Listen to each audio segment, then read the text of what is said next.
Chapter 499 The Terrifying Misty Mountains. Deep within Misty Mountains. On a strange rock, White Tiger unleashed a thunderous roar, while opposite him Purple Dragon lay quietly on a giant rock, wings folded. White Tiger on the left, Purple Dragon on the right. The might of these two beasts was unquestionable. Not to mention the other mutant beasts. Even great beasts looked upon the tiger and dragon with vigilance. Even lying down, the aura radiating from them made the air heavy. There was no denying that among the all beasts, the dragon and tiger were truly terrifying. At this moment, accompanied by fearsome tremors, the towering tree trunk behind White Tiger and Lightning Dragon grew thicker and taller by the moment. In just a moment, a towering tree that blanketed the entire sky, with a crown that could overshadow half a city, was imprinted in the eyes of countless mutant beasts. We pay our respects to the divine tree. We pay our respects to the divine tree. Amidst unanimous greetings, countless mutant beasts respectfully lowered their heads. And, nodding slightly, Wuxia turned his gaze on the great beast standing in the forefront of the crowd of the beasts. At this moment, as if sensing Wuxia's gaze, Nine Tails smiled and slowly approached. After a moment, amidst the astonished gazes of countless mutant beasts, she transformed into a streak of flame, shooting towards Wuxia's tree body. Immediately after, the earth shook fiercely with a sudden boom. Looking up, the mutant beast saw a bull demon who had the body of a human and the head of a bull, put down his axe and began to slowly approach Wuxia's tree body. Not only Nine Tails and Bull Demon, White Tiger, Thorns, and the other great beasts with renowned reputations in Misty Mountains and even the entire continent approached Wuxia. Among these great beasts, even the atavistic great beasts like Sarcosuchus and Titan, after much deliberation, slowly approached Wuxia. Wuxia's tree body, with a canopy large enough to cover half a city, was immense beyond people's imagination. Now that Wuxia had unleashed his tree body to its full size, all the mutant beasts felt as if the sky had darkened. Even Sarcosuchus, whose body already spanned over 100 meters, striding towards Wuxia looked like an ant before Wuxia. Boom, boom, boom. Amidst fearsome tremors, the great beasts climbed up Wuxia's tree body, taking an entire branch for themselves. What was even more astonishing was that each branch displayed a different environment. The branch on which Nine Tails lay turned as red as fire, with tongues of flames flickering across it every now and then. The branch on which Lightning Dragon lay had turned silver blue, with tiny lightning arcs streaking across it. Nowadays I'll take root deep in Misty Mountains. If you are willing, you can cultivate beside my main body. A faint voice echoed in the air, but it made many mutant beasts' eyes fill with ecstasy. However, at this moment, a Tier 1 mutant black rat from the mutant rat clan suddenly asked nervously, gazing at the great beasts on Wuxia's branches pretending to sleep, "Divine Tree, can someone like me also?" "Yes, you can." Wuxia nodded with a smile. However, at this moment, as if having thought of something, Wuxia also cautioned, "Remember, the spiritual energy I breathe out is vast and majestic. If you cannot bear it, do not try to force yourself." At these words, many mutant beasts were suddenly overjoyed. Immediately after, they all bowed in unison and "Thank you for your mercy, Divine Tree," and Wuxia smiled and didn't mind it much. It was an impromptu idea. Like the legendary world tree that supported the entire world, although he couldn't support the entire world, supporting a city was not a big problem. The premise for this was that the mutant beasts would surround him and even reside on Wuxia's tree body.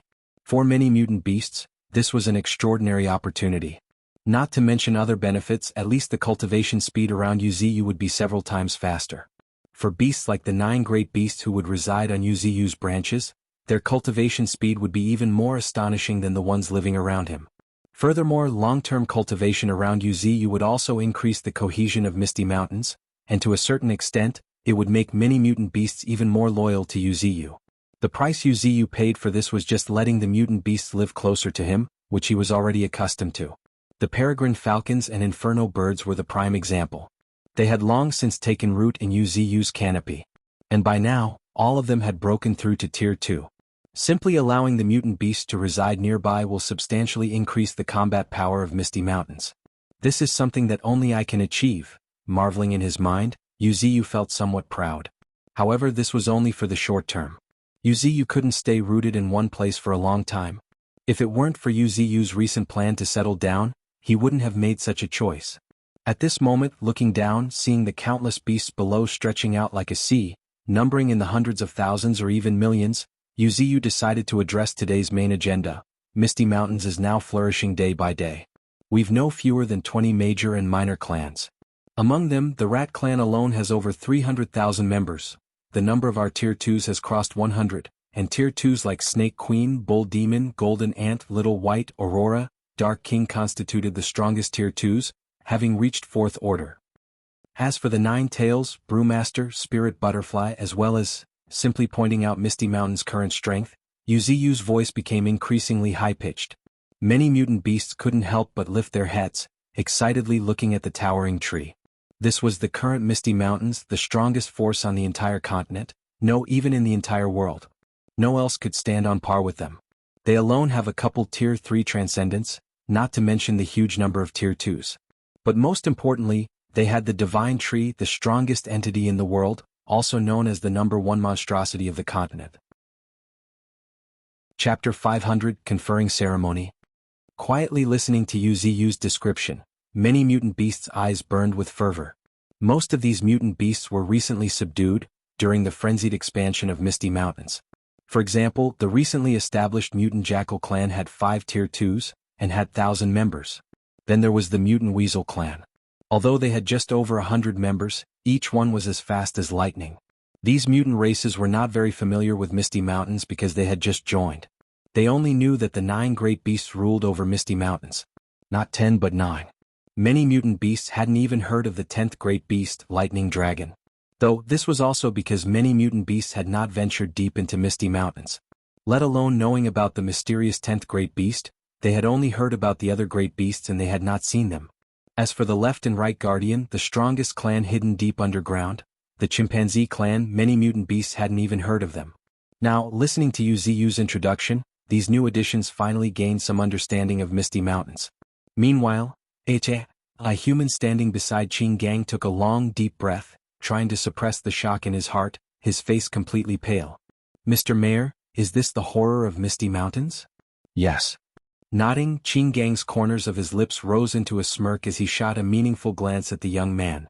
His name was Hong Yu, a rare Tier 2 superhuman of Crescent Moon City. He was also one of the few humans who recently voluntarily joined Qin Gang. It wasn't that he was afraid of death. Rather, he realized that Crescent Moon City under Misty Mountain's rule wasn't as bad as he had imagined. Even the safety of many civilians was guaranteed. Not only were there no more mutant beasts attacking the city, but there were also powerful mutant beasts protecting it. As a result, the people could live and work in peace. The sight of Crescent Moon City flourishing under mutant beasts' rule truly left Hong Yu in shock. Afterward, seeing Qin Gang's sincere invitations, after much hesitation he chose to join. Not for anything else, just to better protect Crescent Moon City. However, at this moment, seeing the shock on Hong Yu's face, Qin Gang grinned and added in a half-joking manner, "This is just a corner of Misty Mountains." Dropping these words, Qin Gang patted Hong Yu's shoulder, warning in a solemn tone, "Believe me, Misty Mountains is much more terrifying than you can imagine." Qin Gang wasn't making it up. As the elemental commander, Qin Gang was Yuzu's trusted confidant and naturally was aware of many secrets that the average mutant beast had no idea about. For example, the Dark Council lurking deep among humans, a terrifying dark force that extended into Misty Mountains. Then there were powerful superhumans like the Iron Fist Tyrant, Benson, who had signed contracts with Misty Mountains. They could be considered a part of Misty Mountains to some extent. Moreover, in the depths of the Arctic region, there was the mutant Orca clan that had unified most of the sea there, as well as the Fox clan in Green Hill. There were numerous forces like this.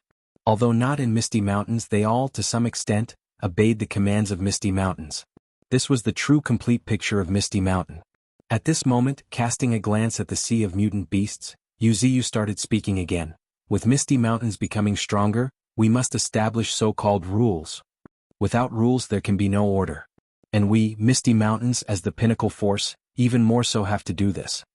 Saying so, Yuzu's gaze shifted towards White Tiger crouching on a branch. "From today onwards, White Tiger will manage the judiciary of our Misty Mountains." "Yes, Master," White Tiger shouted loudly, feeling somewhat excited. The pair of wings on his back flapped fiercely, giving birth to countless sharp blades of wind with a thunderous boom, converging towards White Tiger. From a distance, it looked as if the wind was really at his beck and call, setting off an indescribable aura of power around him. However, just as many mutant beasts regained their senses, Yuzu's voice echoed once again. "In Misty Mountains we have the prison cave for imprisoning criminals. It'll be now under Little White's supervision, and she has the right to execute first, report later. Yes, master. Giving out a long roar, a flood dragon as if made of ice, soared into the sky. Upon closer inspection, one could even see countless ice crystals sliding out of her tail, slowly disappearing into the distance, forming a cold, sparkling trail. This added a hint of mystery to Little White, and this was indeed the case as well. If it weren't for Little White suddenly rising into the sky, most mutant beasts in Misty Mountains wouldn't even know of her existence. This was not only because Little White liked maintaining a low key, but more importantly, she usually resided in the extremely cold prison cave. Now Yuziyu gave her the privilege of execute first, report later, which affirmed her identity. After all, she was one of the few apex transcendents in Misty Mountains. Moreover, she was now only one step away from becoming a Tier 3. If she remained unknown, it would be Yuziyu's fault. I'll leave the prison cave to you from now on, reaffirming again, Yuziyu looked at Little White with satisfaction. She grew up under his gaze and did not disappoint him. She had reached today's heights in just a few years, even transforming into an ice elemental flood dragon in terms of innate talent alone. Little White was only slightly inferior to the lightning dragon and Nine Tails with the celestial fox bloodline. After many mutant beasts got to know about Little White, Yuziyu's gaze shifted towards Bull Demon. He remained as steady as always. He was even sitting cross-legged on Yuziyu's branch, seemingly cultivating quietly like he was asleep. However, at this moment, as if sensing Yuziyu's gaze, he suddenly opened his eyes. After a moment, he stood up on his own initiative and shouted aloud, "I respectfully greet the divine tree." And, nodding slightly, Yuziyu stated, "Bull Demon, from now on, the inner circle of Misty Mountains will be entrusted to you. Unless it's something major, you don't need to inform me." Dropping these words, Yuziyu turned to the nearby giant prehistoric crocodile, Old Fourth, and continued, "Old Fourth, you will be in charge of guarding the outer circle of Misty Mountains from now on?" "Yes." Shouting in unison, Bull Demon and Sarcosuchus smiled at each other. Being entrusted with such a heavy responsibility in front of everyone, one could imagine how highly their master regarded them. However, it was not surprising either. Every time Yuziyu left Misty Mountains, whether it was Bull Demon managing the internal region or Sarcosuchus managing the outer region, they always kept Misty Mountains in order. To some extent, it was not that Yuziyu chose them, but rather they earned Yuziyu's approval. When it came to loyalty, Bull Demon and Sarcosuchus were definitely second to none. No one dared to claim the first place. Therefore, Yuziyu was naturally willing to entrust them with such heavy responsibilities. Chapter 501, Born Weaponsmith. The public arrangements were soon concluded. Each of the great beasts had their own responsibilities, and the left and right guardians were tasked with helping them when needed. It could be said that the power structure of the entire Misty Mountains had been established. Having finished designating the duties, Yuziyu glanced at the sea of mutant beasts and ordered, "You may withdraw." Immediately afterward, the mutant beasts retreated like a tide. "Master, aren't you going to declare the founding of the kingdom?" Suddenly Nine Tails, lying on a branch, reminded Yuziyu. "Not so fast." Shaking his head, Yuziyu cast a deep glance in the direction of the retreating mutant beasts and explained, "I just noticed many unfamiliar figures among the crowd." Speaking of this, Yuziyu heaved a sigh and added, "Before founding the Monster Kingdom, I hope to truly mold Misty Mountains into a tight-knit bucket, with no distinction between them and us. Right now, the most important thing is to make these clans adapt to our presence and obey our orders." Hearing Yuziyu's explanation, Nine Tails couldn't help but narrow her eyes pensively. After a moment of contemplation, Nine Tails also realized the reasoning behind Yuziyu's decision. Indeed, compared to founding a country, uniting Misty Mountains takes precedence. The recent rapid expansion of Misty Mountains has led to a surge in our numbers by several 100,000. If we fail to win their loyalty and trust in due time, the endeavor to establish a country would be futile. Master intends to wait a while longer, allowing the newly joined mutant beasts to acclimate to Misty Mountains and develop a true sense of belonging before proceeding with the establishment of a country. With Misty Mountains unified, the transition to a kingdom will be seamless, requiring only a change in title rather than a complete overhaul. For now, our focus lies on making final preparations for the establishment of the country. Managing laws, overseeing the prison, and ensuring smooth internal and external operations. Although Master has not explicitly mentioned the establishment of a country, the groundwork has already begun in practice. Once the system has fully matured, the time will be ripe for the founding of our kingdom. With a smile, Nine Tails looked at Yuziyu, her eyes showing a hint of understanding. As expected of Master, his decisiveness in handling the overall situation is something rare among ordinary people. At this moment, after dispersing the tides of beasts, Yuziyu turned his gaze to the great beasts who had not yet left. In addition to the great beasts, core members of Misty Mountains such as Qing Gang, Snake Queen, and Little White were also present. Now that I've taken care of the public arrangements, let's move on to the covert arrangements. Saying this, Yuziyu turned his attention to Golden Ant, who was standing not far away with his arms crossed. Little Fifth, if you intend to go to other continents, I won't stop you. However, you must pay attention to your own safety. Yes, Master. Nodding, the usually cold and stern Golden Ant also grinned. It was only in the presence of Yuziyu that he would wear such a smile. Even before the eldest sister, Nine Tails, or the second brother, Bull Demon, and other great beasts, he never put on a facade. After briefly instructing Little Fifth, Yuziyu turned his gaze to Old Ninth. At this moment, sensing Yuziyu's gaze, Brewmaster immediately lifted his hat, revealing his seemingly innocent-looking face. Divine Tree, if there's anything you want me to do, just say it. Nodding with a smile, Yuziyu didn't hesitate and straightforwardly stated, I would like to appoint you as the chief blacksmith of Misty Mountains. You'll be responsible for crafting weapons and even armor for the elites of our Misty Mountains. Speaking of this, Yuziyu was struck with an idea. Moments later, accompanied by thunderous crash, countless strange objects fell from the depths of Yuziyu's canopy. One of them looked like a pitch-black turtle shell, but it happened to have the size of a football field, and was covered in spikes. This was the shell of a Tier 3 mutant sea beast, a Tier 3 material. Apart from this turtle shell, another object among these strange things that caught everyone's attention was a cloth-like beast skin that spanned across the sky. At the sight of this beast skin, not only White Tiger and other mutant beasts but even Nine Tails and Brewmaster, who had reached Tier 3, couldn't help but have their pupils shrink. It was because they felt an ancient and profound aura permeating the air at this moment. It was indescribably vast and majestic, and carried a kind of indescribable terror. Vaguely they all saw a mutant whale the size of a continent, slowly approaching them, giving out a long and desolate song. What's this? Furrowing his brows, Brewmaster looked at the spanning beast skin with a rare hint of excitement in his eyes. It's the remains of the most enigmatic sage of the Sea Clan. Giving this short explanation, when Yuziyu found Brewmaster still puzzled, he elaborated, Not long ago when I had a breakthrough, this powerful being tried to challenge me.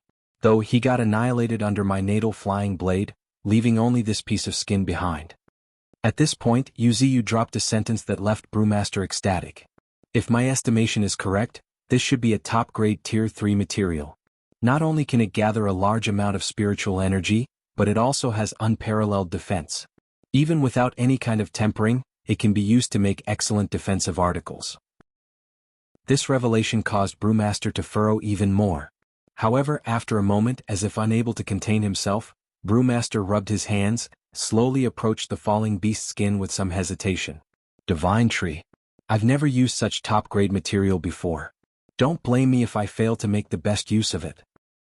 He might have said this, but Brewmaster's gaze when looking at this beast skin was filled with passion, and his movements were incredibly swift. With a swipe of his hand, Brewmaster already flung the massive beast skin on one of Yuziyu's branches, hanging it there. At this moment, if one were to look into Brewmaster's eyes, they would certainly find that he was looking at the beast skin like he was looking at his lover. That was Brewmaster. Apart from drinking and practicing, forging was his greatest hobby. Even his battle attire, including the hat on his head, were all crafted by his own hands. Furthermore, Brewmaster's forging skills happened to be quite impressive as well. His ability to devour various kinds of minerals also granted him the ability to refine special metals skillfully. And his ability to breathe flames further helped him melt everything. In the words of some humans, Brewmaster was a born weaponsmith. So, when he saw such top-grade material, he naturally couldn't help but feel excited. Chapter 502 Roots Spreading into the Depths of Space. Brewmaster was appointed as the chief blacksmith of Misty Mountains, tasked with crafting equipment and weapons for the entire Misty Mountains elite. There was no denying that this was a massive undertaking. However, as he looked at the excited Brewmaster, Yuziyu couldn't help but smile. This should be a piece of cake for Old Ninth. After all, Brewmaster had also reached Tier 3. His strength was not just unfathomable, ordinary people couldn't even imagine it. For forging equipment, such strength was like adding wings to a tiger. Moreover, Brewmaster generally had nothing to do, so this arrangement was good for him. At least Yuziyu didn't want to see him sitting on his branch, doing nothing but leisurely drinking spirit wine. With a smile, Yuziyu also began considering what to do with other great beasts, including the left and right guardians. Bull Demon, White Tiger, Sarcosuchus, and Brewmaster, they all had received their respective assignments. As for Nine Tails, she had already gotten used to Yuziyu's presence and depended on his tree body to cultivate. So he couldn't assign her any assignments. As for Golden Ant, he was going to be traveling to other continents. As for the other great beasts, they were more or less immature and couldn't be entrusted with important tasks. Just then, as if remembering something, Yuziyu focused his gaze towards the girl sitting not far away on a branch, dangling her beautiful feet. Thorns, the sixth great beast, was a very strange life form. She was both human and plant. In a sense, she was a plant hybrid. However, she happened to be clever and could be entrusted with important tasks. Thinking of this, Yuziyu ordered, "Thorns, you are entrusted with overseeing the second human city within Misty Mountains." Second city? Thorns was perplexed by this revelation. Murmuring, Thorns seemed puzzled. At this moment, Qin Gang's voice rang in Thorns' ears. "Other than Crescent Moon City, we also occupy another decent city, Smoghaven." Smoghaven was a medium-sized city in China. It got the name Smoghaven because of the hazy purple smog shrouding it for a long time. However, after occupying it, all the powerful beasts of Misty Mountains discovered that the purple smoke in Smoghaven could accelerate biological evolution to a certain extent. It was an amazing asset. As such, guarding Smoghaven was of utmost importance. Previously, Yuziyu had entrusted Smoghaven to Qin Gang. However, Crescent Moon and Smoghaven were far apart. One was in the south of Misty Mountains and the other was in the southeast, so no matter how much Qin Gang wanted to look after it, it posed quite a bit of challenge to look after both cities. Thus, Yuziyu had to make separate arrangements for Smoghaven. At this moment, listening to Qin Gang's explanation, Thorns slightly nodded and accepted the directive. Thorns will obey whatever master orders. Great. Nodding his acknowledgement, Yuziyu breathed a sigh of relief. In order to oversee a city and make countless humans sincerely accept them and their rule, Qin Gang and Thorns, who resembled humans, were the best choice. After all, the people of different races or ethnicities could not easily trust each other. And humans had a natural aversion towards other races. Of course, they wouldn't know that the human-looking Qin Gang and Thorns were no longer true humans. Thinking of this, Yuziyu couldn't help but chuckle softly. In the future, if humans of Crescent Moon and Smoghaven were to find out that their mayors were not human, it might cause quite a stir. But by then, things would have already settled, and it should not cause any major disturbances. After some unknown period of time, Yuziyu breathed out a long, deep breath, after assigning the appropriate public and secret duties to great beasts, guardians, and elemental commanders for the time being. He had also instructed Spirit Butterfly and Nine Tails to help them when necessary. After this, if they still couldn't manage Misty Mountains properly, then all the efforts Yuziyu had made to nurture them would be for nothing. Thinking of this, Yuziyu glanced at Nine Tails and the others and stated in a deep voice, "I've already given you all the necessary instructions. Now everything rests in your hands." "Yes, Master." The great beasts and guardians, who were standing on Yuziyu's branches, shouted in unison with firm looks on their faces. In their mind, all they were thinking was, "Master rarely gave so many instructions. If we can't fulfill them, he would be disappointed. We can't disappoint Master." Just then, as if realizing something, Aurora, who had been silent all the while, suddenly asked, "Divine Tree, you've assigned major and minor matters to Nine Tails and the others. What would you be doing?" "Cultivating," Yuziyu affirmed with a smile. "Ah." Slightly stunned, Aurora was choked by Yuziyu's words. "You're still going to cultivate? You've already reached Tier 4.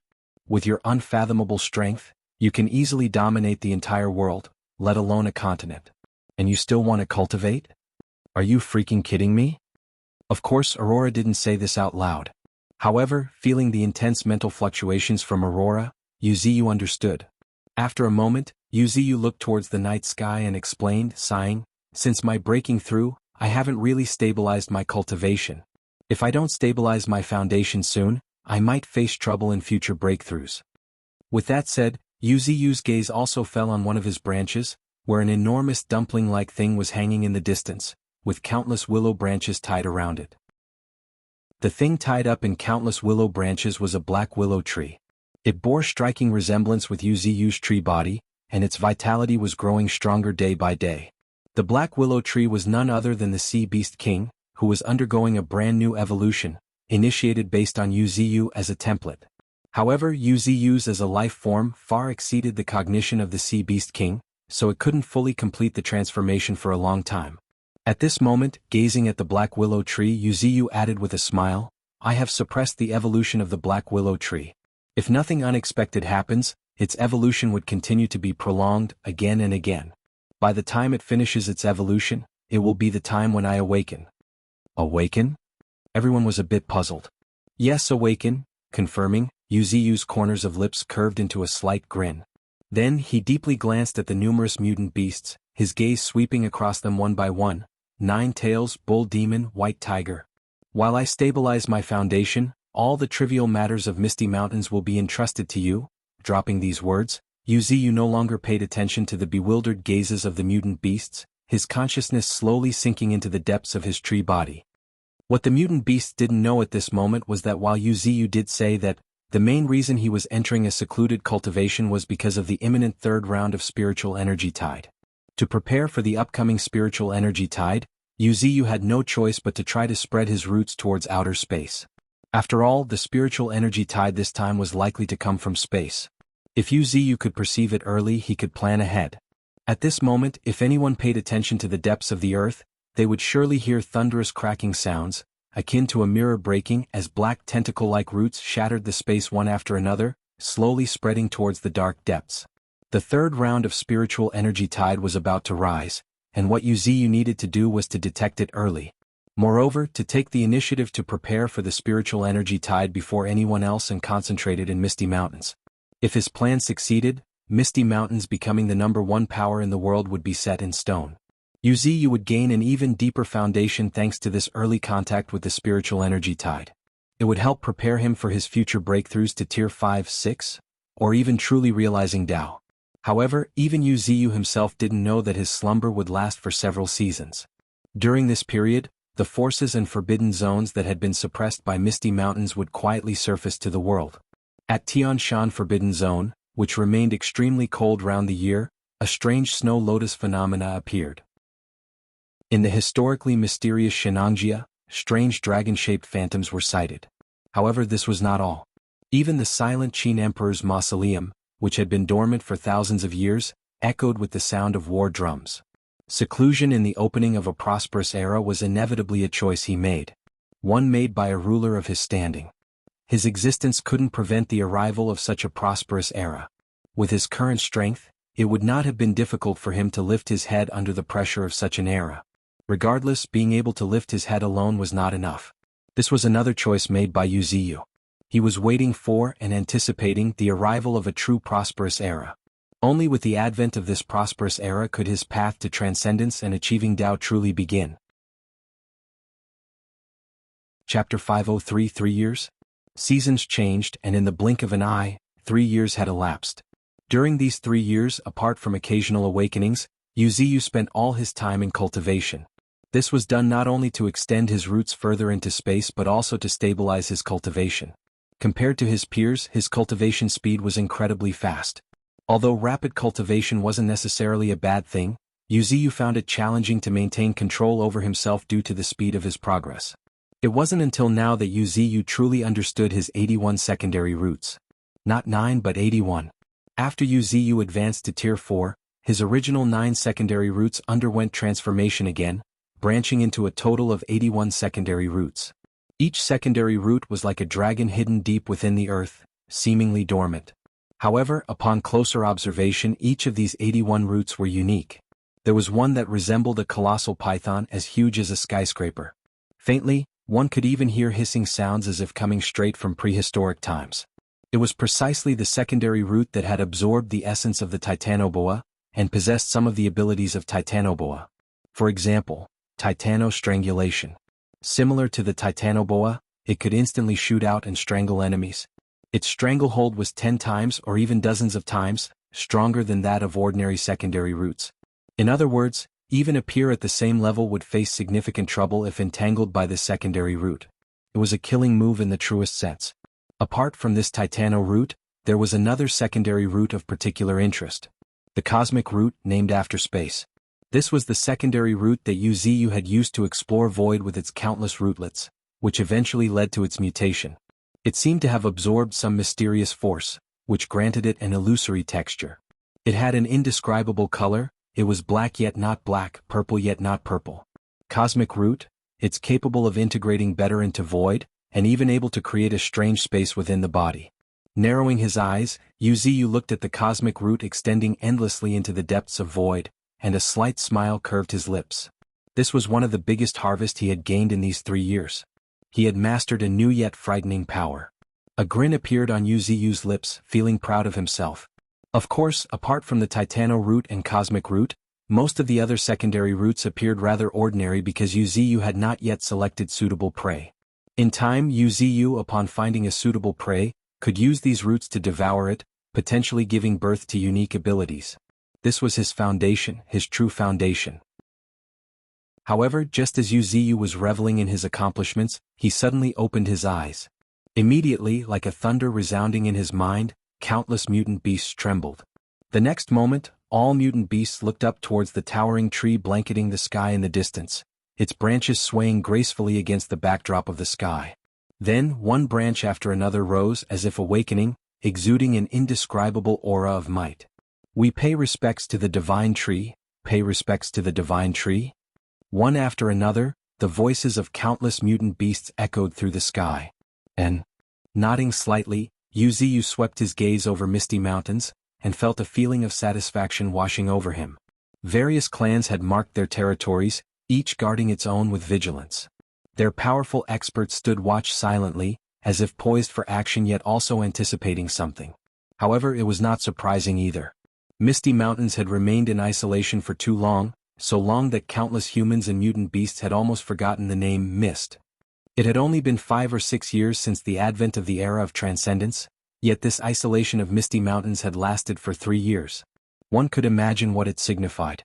During these 3 years, powerful beings emerged one after another, crafting their own legends, while new forbidden zones surfaced, each establishing its own notoriety. But only the powerful transcendents who had emerged at the beginning of the era of transcendence understood what the word Mist truly meant. Mist was the true terror, acclaimed as the forbidden zone among the forbidden zones.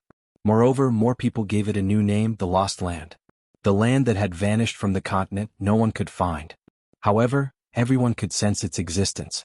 And this was the present Misty Mountains, also known as the most mysterious, Lost Land. Rumor had it that the Lord of the Mist had personally taken action, isolating this realm from the rest of the world. Since then, although the mist persisted, it existed in a separate space. Wuxia exhaled a long and majestic breath. Looking from afar, Wuxia's tree body seemingly grew bigger, with a faint fragrance spreading along the breeze in all directions. Right at that moment, Master, calling out, a huge red fox engulfed in deep crimson flames, rose slowly to her feet. Surprisingly, the current 9 tails was several times bigger than before, standing at a height of 7 to 8 meters. However, the most eye-catching were the 4 flaming tails swaying behind her, distorting the air and dyeing the sky red. This was the current 9 tails, also known as the Flame Monarch. She was one of the most unfathomable beings in Misty Mountains. Till this day, no one knew how strong she had truly become. Wuxia, on the other hand, was well aware that 9 tails had reached the 3rd order of Tier 3, the realm of King. Tier 3 was divided into Marquis, Monarch, King, Sovereign. And beyond the realm of Sovereign, there was another level known as the Emperor of the World. Of the 5 realms of Tier 3, 9 tails combat power had reached the realm of King, and she was just a hairbreadth away from reaching the realm of Sovereign. In the face of such power, let alone the continent, even the deep sea, which was habited by many overlords, would feel apprehensive. The strong become stronger. During these 3 years of isolation, the true prodigies had undergone a qualitative transformation. Now, in the entire Misty Mountains, even if Wuxia didn't make a move, the appearance of any of the 9 great beasts alone would be enough to shake the world. The most renowned among them was undoubtedly Little Fifth, the ruler of strength, the heaven-overturning ant. He had already made a notorious name for himself in Australia. His power was earth-shaking, capable of shifting the mountains and overturning the sky with a mere wave of his hand. Even in the unfathomable Australia, the heaven-overturning ant had become an overlord, paving his way through mountains of corpses and seas of blood. He was so famous that his fame could rival that of the long-disappeared black wyvern. At this moment, hearing Nine-Tails call, a branch slowly extended. Gradually, in the delighted gaze of Nine-Tails, a figure of a young man emerged. Compared to the once immature appearance of a teenager, Uziyu's current appearance woven by the branches appeared significantly mature. However, this change was not something Uziyu deliberately pursued. It was a natural process. Only by following his heart could the humanoid form, woven by Uziyu, truly reflect his inner self. In other words, the figure woven by the branches was precisely the reflection of Uziyu's deepest inner self. In these 3 years, not only had he grown strong, but his inner self had also grown more mature. Chapter 504, Seizing Talent. Absolute Evolution. What's wrong, Nine-Tails? Having not spoken for a long time, Uziyu's voice carried a hint of hoarseness, but it brought a joy to Nine-Tails' eyes. Master, you have finally awakened. Crying in joy, Nine-Tails, who held a sacred and dignified status in the hearts of countless mutant beasts, actually rubbed against the rough trunk of Uziyu affectionately like a puppy. Nodding slightly, Uziyu looked at Nine-Tails with a hint of affection in his gaze. However, now was not the time for reminiscing. Raising his eyes slowly, Uziyu could see a faint black light emanating from the large net hanging on one of his branches not far away. If one were to look closely at this net, they would discover that the source of the black glow was a towering black willow tree. The black willow tree was one of the 7 sea kings of the deep sea, evolved perfectly based on Uziyu's template. Even though Uziyu had repeatedly suppressed its evolution, it still managed to transform completely in 3 years. Now, one could say that apart from consciousness, everything about it was identical to Uziyu, even its abilities. Glancing at the status screen, Uziyu found many familiar terms. His eyes narrowed slightly as Uziyu confirmed it once again. Race, Black Willow Tree, evolved based on Uziyu's template. Rank, Tier 3 innate talent. Absolute evolution. It can absorb and copy any kind of external attacks and convert them into its own abilities. Even if it's completely blown into pieces in one go, it can still regenerate and evolve. Additionally, through prolonged observation, it can directly learn the abilities of others. Gathering Lightning, Pseudo. Seed of Life, Pseudo. Unique abilities, Mutant Branches, Mutant Tree Roots. No divine abilities, Murmuring. Uziyu gazed at the Black Willow Tree with a hint of amusement. Originally, he thought that this Black Willow Tree could copy all of his abilities, but unexpectedly, the Black Willow Tree didn't possess any of Uziyu's most relied-upon divine abilities. It was as he had speculated, the Black Willow Tree's innate talent, absolute evolution, also had its limits. Moreover, it was not just that. Although the current Black Willow Tree was formidable, it was only at Tier 3, far inferior to Uziyu. Currently, Uziyu had a whopping 24 million spiritual energy, and an incredibly robust foundation. As for the Black Willow Tree, it was formidable, but it only had 8 million spiritual energy. In terms of combat power alone, it had quite possibly reached the realm of Sovereign of the 5 realms of Tier 3, but so what? Compared to the current Uziyu, the difference between them was like night and day. The gap between Tier 3 and Tier 4 was beyond the scope of ordinary people's imagination. Even though it was only a difference of over 10 million spiritual energy, if Uziyu so desired, he could probably kill it in an instant. Taking a deep breath, as Uziyu looked at the tall Black Willow Tree not far away within the large net with a complex look in his eyes. As he gazed at the Black Willow Tree, a sensation akin to seeing his own shadow stirred within him. Its jet-black branches swayed gracefully against the backdrop of the night sky. After 3 years of ceaseless evolution, its net-like roots pierced through space, intertwining with it, much like Uziyu's cosmic roots. From a distance, the towering Black Willow Tree seemed rooted in the very fabric of space itself. What a pity! A sigh escaped Uziyu's lips as his branches exerted force. Creak, creak. Accompanied by creaking sounds, the large net woven by Uziyu's branches began to tighten. The next moment, before Black Willow Tree could react, a terrifying suction force erupted from the large net woven by Uziyu's branches. Immediately, a piercing wail filled with pain and lament echoed in the night sky. However, neither Uziyu nor the mutant beasts like Nine-Tails showed the slightest sympathy towards this mournful wail. The strong thrive while the weak perish, that was the law of the jungle. The Black Willow Tree was originally a life nurtured by Uziyu. And now that it had matured, it was time to seize its innate talent. However, Uziyu didn't just plan to seize the Black Willow Tree's innate talent. As an existence similar to Uziyu's shadow, after 3 years of evolution, the black willow tree's importance to Wuxia lay not only in its innate talent. The innate talent, absolute evolution, was indeed important, but what was even more crucial was the black willow tree's body. Having exactly the same abilities and even in terms of durability, it was 3 times tougher than Wuxia. Such an existence, if slightly refined, could become a formidable weapon, a terrifying ace up Wuxia's sleeve. I'll obliterate its consciousness and preserve only its form. In the future, who knows if I might get a chance to refine it into a psychic weapon. With these thoughts swirling in his mind, Wuxia looked towards the sky where the trembling black willow tree was, his gaze flickering. However, this wasn't a sudden decision by Wuxia. Rather, it was because during these 3 years, Wuxia had noticed that most mutant beasts were consciously honing their toughest aspects.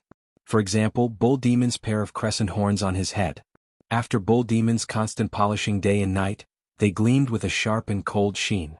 Not long ago, during one of the rare moments he was awake, Wuxia even saw Bull Demon use his crescent horns to instantly cut off a mountain peak. This was not only because Bull Demon had advanced to Tier 3. It was because his horns had become even more terrifying, to the extent that they had become Bull Demon's natal weapon to a certain degree. Moved by this, Wuxia's attention fell on the black willow tree. Since the black willow tree had the same abilities as me, essentially being my shadow, wouldn't it be an excellent natal weapon embryo? Natal weapons were unique to mutant beasts. By constantly polishing their own horns, claws, or bones, they could turn them into formidable weapons of unimaginable power. Most natal weapons were closely related to their master's lives. If the weapon was damaged, their master would also be harmed. They were truly born from the same source as their master. However, such weapons were incredibly powerful. To some extent, they would continue to grow stronger with their masters. For example, the Bull Demon's crescent horns. Moreover, Golden Monkey had once said that the reason why the sword cultivators were so powerful and dominated the world in the previous era because most of them shared their life and cultivation with their flying sword. So long as their sword existed, so did their master, and if the sword was broken, their master perished along with it. It stood as a testament of how terrifying weapons that shared life and cultivation with their masters were.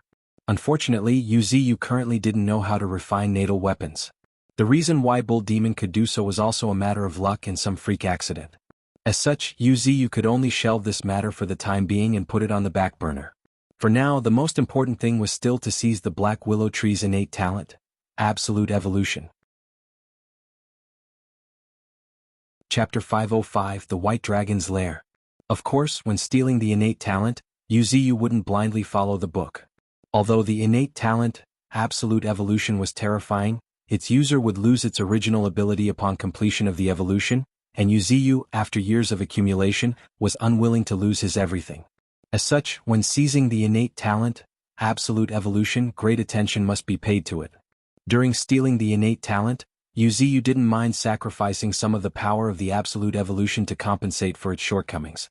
This was something Wuxia couldn't do before, but ever since advancing to Tier 4, Wuxia had gained a unique understanding of his strength. To a certain extent, Wuxia could even modify these innate talents and unique abilities. As for divine abilities, up to now, Wuxia hadn't mastered too many and it wasn't easy to improve them. Meanwhile, just as Wuxia woke up in a city in China, Flame City, also known as one of the 10 greatest cities of the continent, was a terrifying city known as the unassailable Blazing Sunday. Master has awakened? Murmuring, a woman dressed in a red royal gown, sitting in a magnificent palace, slowly opened her eyes, looking towards the southern part of the continent. At this moment, if one paid close attention to her eyes, they would certainly notice purple flames swirling deep within her eyes, exuding an indescribable mystery. She was He Ling Er, the Empress, one of humans' greatest superhumans, and the first female to advance to Tier 3. She had already made a huge name for herself at just a young age of 22. She ruled Flame City, and in just 3 years, made Flame City into one of the 10 greatest cities of the continent. There were not only numerous powerful superhumans under her command, but she herself was also unfathomable. Are we going back? As the words echoed, a handsome young man with platinum blonde hair emerged from the darkness. Carrie, the vampire, was another renowned individual, but all for the wrong reasons. He was one of the 7 leaders of Otherkins, and considered as the greatest enemy of mankind, also known as Vampire Ancestor. He had created countless vampires alone. It could be said that he was about 40 to 50% responsible for the Otherkins becoming a threat to humanity today. Go back? A murmur escaped Ling Er's lips as she looked towards the south with a hint of indescribable complexity. She had not seen her master for 3 years. She naturally missed him. However, things were different now.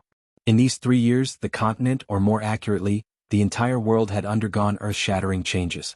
One forbidden zone after another emerged, and countless powerful and monstrous entities, whose names couldn't be mentioned, emerged one after another. However, this wasn't the most frightening part. The most frightening part was that the world had grown several times bigger, unbeknownst to everyone. By the time humans and even mutant beasts realized it, they were horrified to find that their world had expanded by more than 4 times. The continents had become more vast, with pieces of land emerging from the ocean one after another, adding to the size of the continent. As for the ocean, it was still as mysterious as before, but countless humans and mutant beasts felt that the ocean, known as the largest forbidden zone, had become even more unfathomable. Vaguely, it seemed to connect to another world. It felt indescribably vast. And according to some human experts' analysis, it was most likely a precursor to the arrival of the 3rd round of spiritual energy tide, the most terrifying one yet. Even before its arrival, it had already affected the entire planet, altering the ecology of most of the planet. Now, this planet was like a singularity, expanding at an invisible speed, and this was the reason for the enlargement of the world. As the planet expanded, the continents naturally grew larger, and the oceans also became broader. However, no one knew how the 3rd round of spiritual energy tide caused the entire planet to expand. No, perhaps someone did know. As if thinking of something, Ling Er's lips curled up slightly. If there's someone in this world who knows, it would definitely be Master. In terms of understanding this planet, if Master claims to be second, no one would dare to claim first. After all, Master's true form is that of a willow tree. His roots have penetrated more than half of the planet. God knows how deep Master's roots have spread. In any case, Master's understanding of this planet should be far more than anyone. If he doesn't know, then probably no one does. As if thinking of something, Ling Er waved her hand suddenly and stated, "There's no rush to go back for now." Carrie was stunned, seemingly caught off guard. After all, as Ling Er's confidant, he deeply understood how important the divine tree was to Ling Er. Yet now, when the divine tree had just woken up, Ling Er wasn't in a hurry to go back and see it. At this moment, Ling Er seemed to have noticed the vampire's surprise. She smiled and explained, "It's been a long time since I've gone back. If I don't prepare some gifts, it wouldn't be appropriate." Speaking of this, a gleam flashed in Ling Er's eyes as she asked, "Carrie, what do you think I should prepare as gifts?" Well, the vampire didn't respond immediately, rather a hint of hesitation appeared on his face. Master hadn't seen the divine tree for 3 years, so the gift certainly can't be ordinary. But what kind of gift should she prepare? Lost in thought, Carrie fell into contemplation.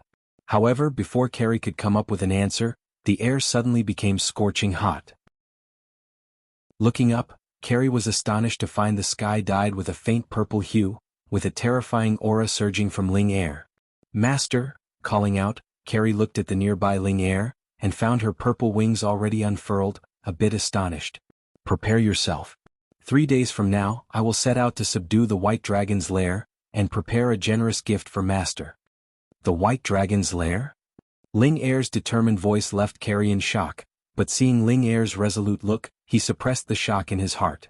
However, one thing he knew for sure was that the continent was about to undergo turbulent times again. And all of this was because the White Dragon's lair was no ordinary place. It was an extremely unusual place. Ever since the disappearance of the first forbidden zone, Misty Mountains, one forbidden zone after another had emerged.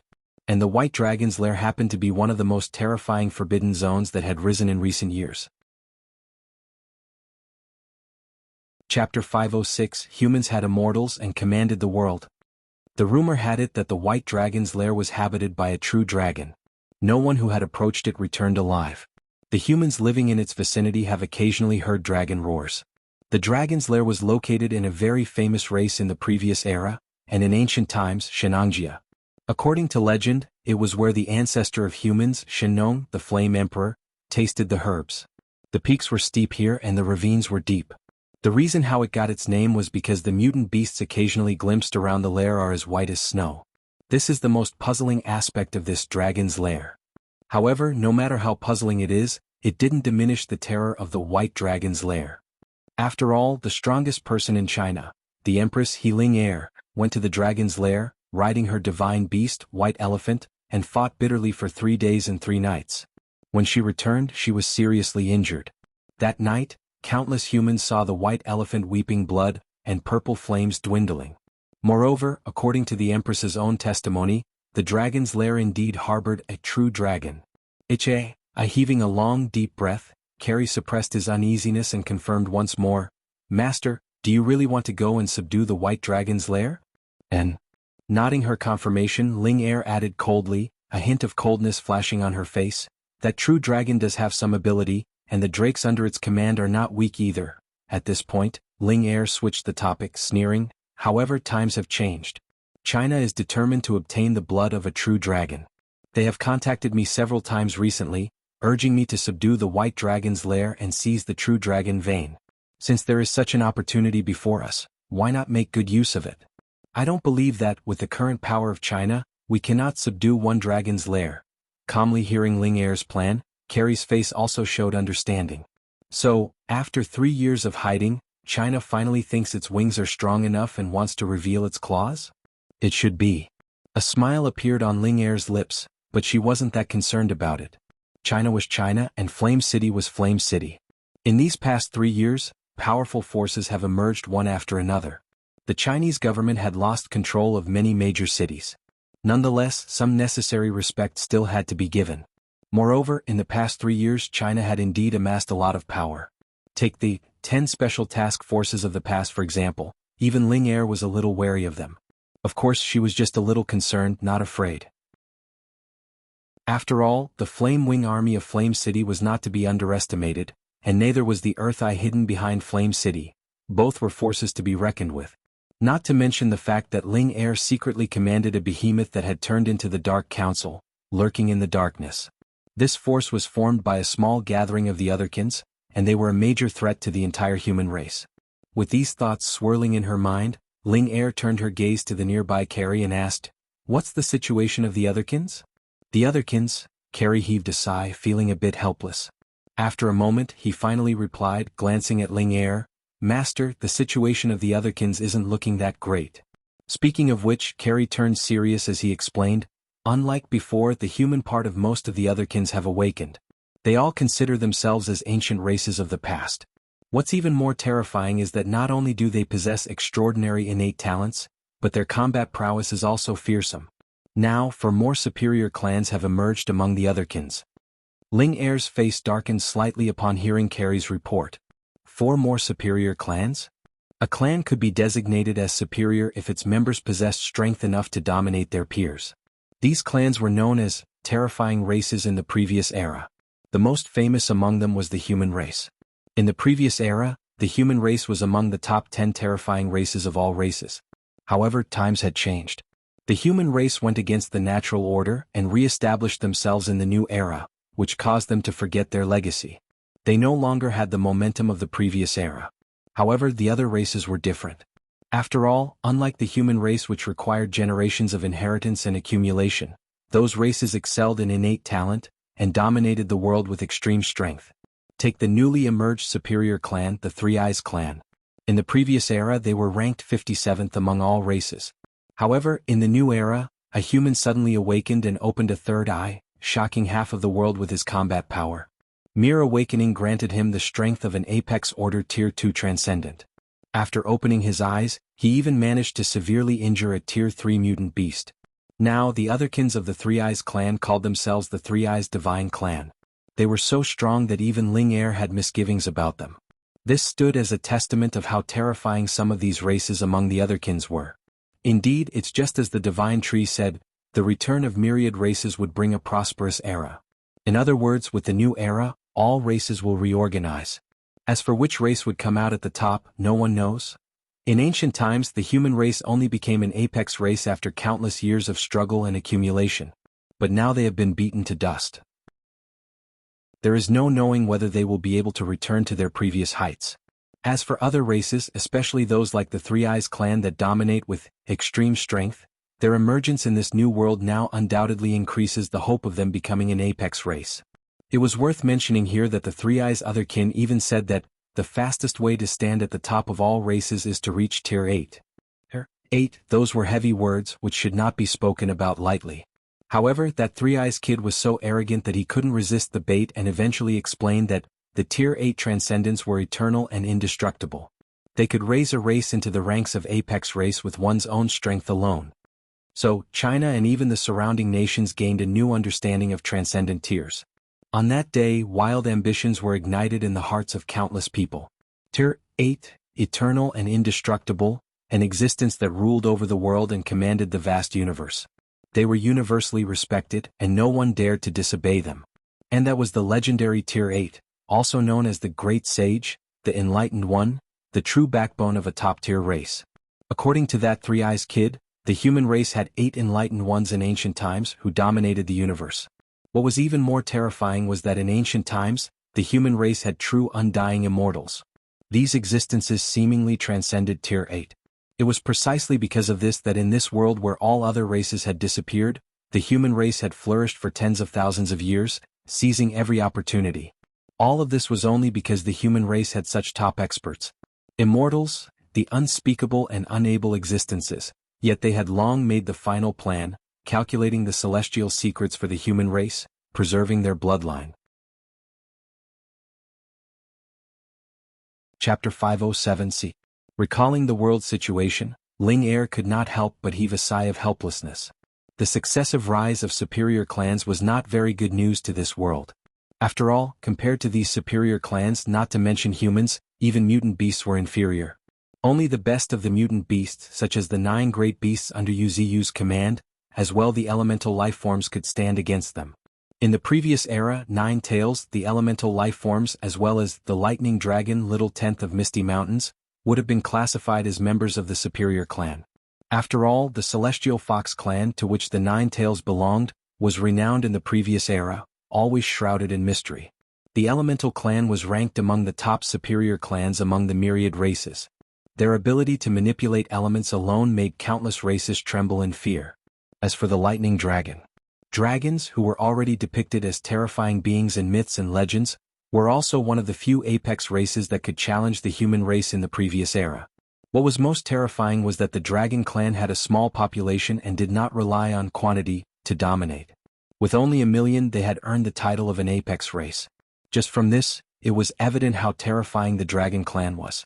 Unfortunately, with Misty Mountains having chosen to enter isolation, Little Tenth didn't have the chance to make his appearance into the world. Otherwise, given Little Tenth's innate talent, it would have been a piece of cake for him to create a sensation throughout the world.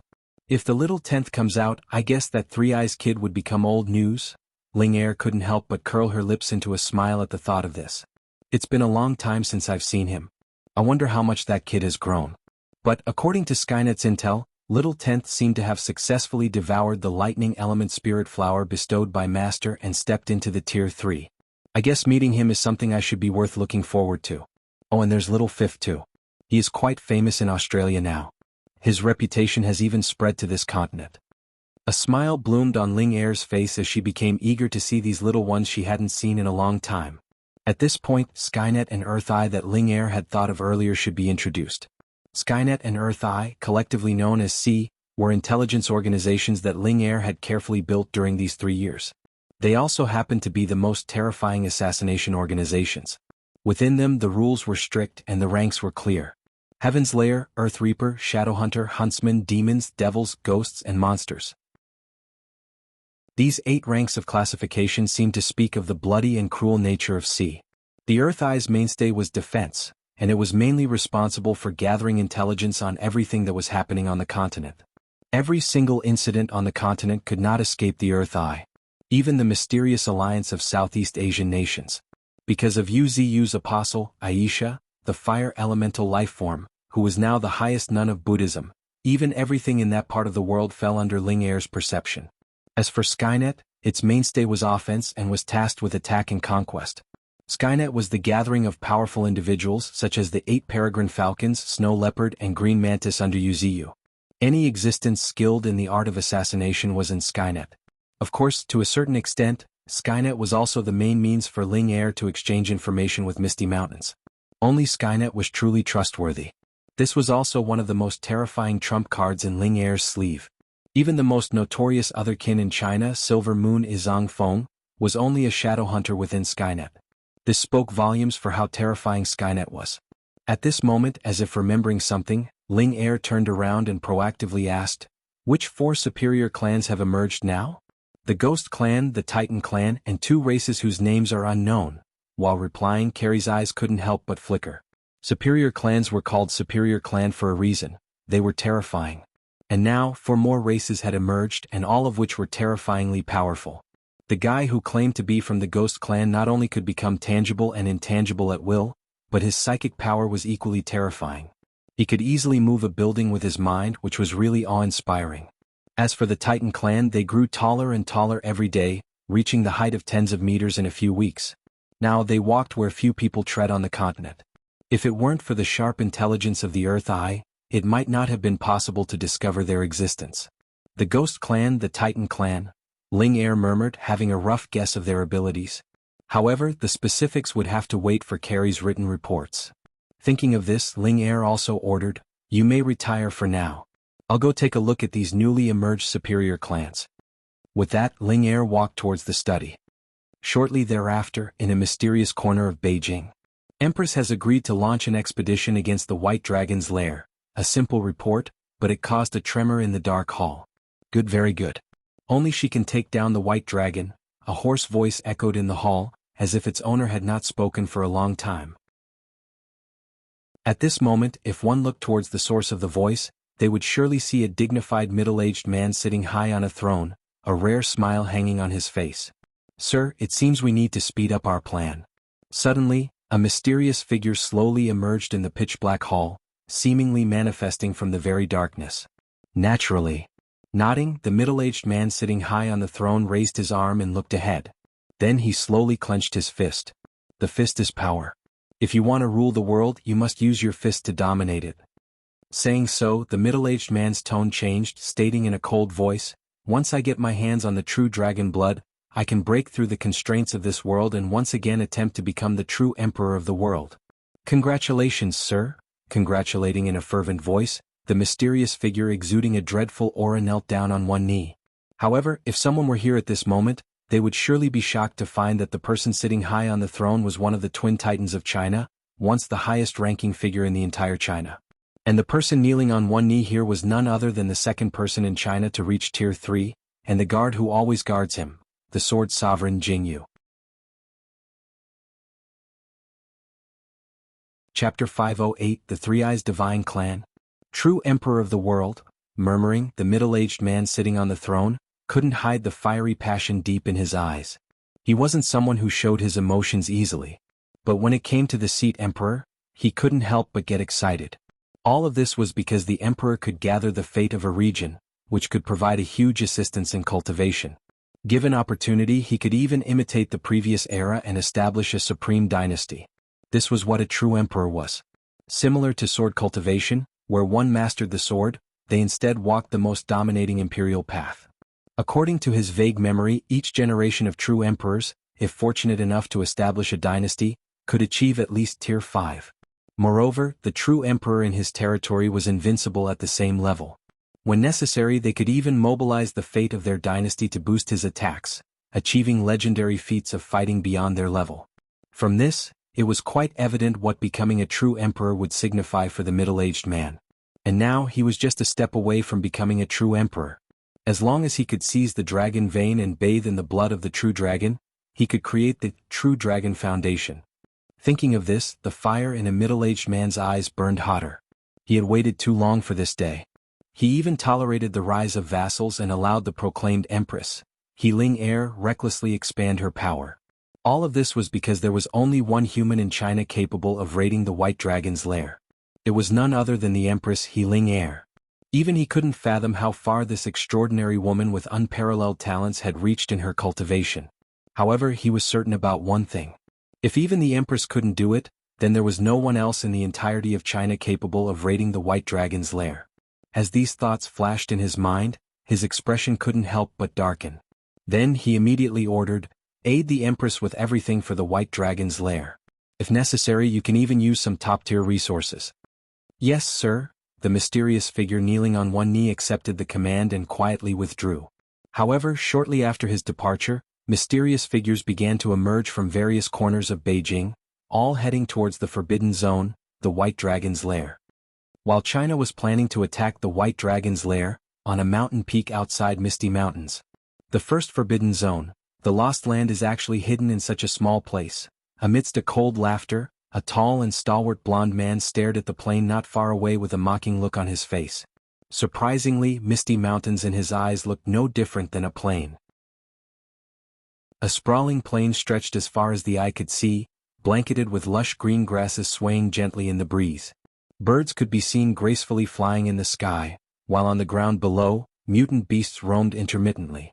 However, this was the scene seen by ordinary people. For those with real strength, this place seemed like a reflection in a mirror, giving a surreal and unreal feeling. Even if one stepped foot on this plane, everything they touched felt as real as ever, as though it was reality. Taking a deep breath, the stalwart man looked at this plane with a hint of playfulness in his eyes. While others might not be able to notice anything, who was he? He was the heir of the Three Eyes Divine Clan, endowed with the most terrifying innate talent of the Three Eyes Divine Clan, the Heavenly Eye. Before his Heavenly Eye, all illusions were dispelled, nothing could escape his gaze. With this in mind, the tall and stalwart young man focused his gaze. Immediately, a thunderclap suddenly echoed through the clear sky before a golden vertical pupil slowly opened at the dead center of this stalwart man's forehead. Simultaneously, dazzling golden glow surged outward from this newly opened golden vertical pupil, spreading in all directions like thin waves. Following that, under the playful gaze of the burly man, the vast plain suddenly began to distort. Little by little, bit by bit. And with the distortion of the plain, the scenery grew increasingly blurry. However, at this moment, if one observed carefully, they would surely notice strands of white mist pouring out of thin air. Slowly, the golden rays from his golden vertical pupil had torn open a rift, revealing an unknown world. The infamous tree monster is actually hiding in such a corner. Did it get injured in the battle against the Sea Clan 3 years ago? Has it been recuperating here since then? Muttering his own speculation, the burly man looked at the crack emitting mist with added eagerness. A tree monster and a tier 4 at that. If I can kill it, not to mention tier 4, even tier 5 will be within my reach. A treasure like this only belongs to the capable. Ironically, those fools actually feared its reputation and allowed the tree monster to recuperate here. As for why he speculated that the tree monster was injured, it was all because the tree monster hadn't made an appearance in 3 years. 3 years was not a short time. In 3 years, a new generation had emerged with powerful superhumans and transcendence popping out every now and then. Even he had stepped into tier 3, and his combat strength had reached the realm of kings. If he opened his heavenly eye, let alone kings, he could even be content against sovereigns. With this in mind, he naturally had the confidence to come here in search of opportunities. The speculation about the tree monster being injured and recuperating here was his guess. According to his investigation, the tree monster was not someone to be trifled with, and its ambitions were not small. Yet such an ambitious creature did not dominate the world after breaking through to tier 4. It instead chose to disappear for 3 years. The Three Eyes heir didn't believe there was no reason for this. If it broke through to tier 4, it should have at least dominated a region, but the tree monster has been hiding in this illusionary realm, and for 3 years at that. With this in mind, the Three Eyes heir came up with a new speculation. The tree monster was injured, but it didn't mean that someone had injured it. Thanks to his inherited memories, he had some understanding of the terror of tier 4. Such an existence was not something that an ordinary tier 3 could shake. So, excluding someone injuring it, there was only one possibility. A smile tugged the corner of the Three Eyes heir's lip as he felt proud of his speculation. One has to undergo a tribulation when breaking through to tier 4. The tree monster must have gotten seriously injured or damaged its foundation during its tribulation. This is the only logical reason why the tree monster has been in hiding for 3 years. He is recuperating. This was not just a simple guesswork. He came to this conclusion because of his memories. According to his memories, crossing the heavenly tribulation of tier 4 was tantamount to walking on the edge of life and death. Without sufficient preparation, one would be courting death. So, how could that tree monster possibly emerge unscathed after going through such a terrifying heavenly tribulation as described by the world? The ignorance of the world is a perfect opportunity for me. Feeling pleased with himself, The three-eyes heir looked at the white mist spilling out of the crack he had opened before lifting his feet and stepping into it. Although the three-eyes heir was arrogant, he was also meticulous. He had made all the necessary preparations, even thoroughly investigating the powerful creatures within Misty Mountain. After his investigation, he concluded that there shouldn't be any formidable opponents that could match him. After all, the awe-inspiring power of the Three-Eyes Divine Clan was not just talk. Furthermore, he had already mastered a divine ability of the Three-Eyes Divine Clan. Not to mention offense, even ensuring his own survival wouldn't be difficult. Chapter 509 White Tiger's Ferocity. As the mist in Misty Mountains was torn open, deep within its confines, a colossal tree so huge that it could overshadow most of the city suddenly jolted. In the bewildered gazes of countless mutant beasts, its branches began twining with each other. The next moment, a young man's figure entered the mutant beast's sight. "What's wrong, master?" As steadfast as always, the humanoid bull demon on Yuziu's branch promptly stood up. Compared to 3 years ago, Bull Demon had undoubtedly grown much larger, and appeared even more demonic. Moreover, there was a scar on his face running from the top left of his face to the bottom right, almost splitting his face in two.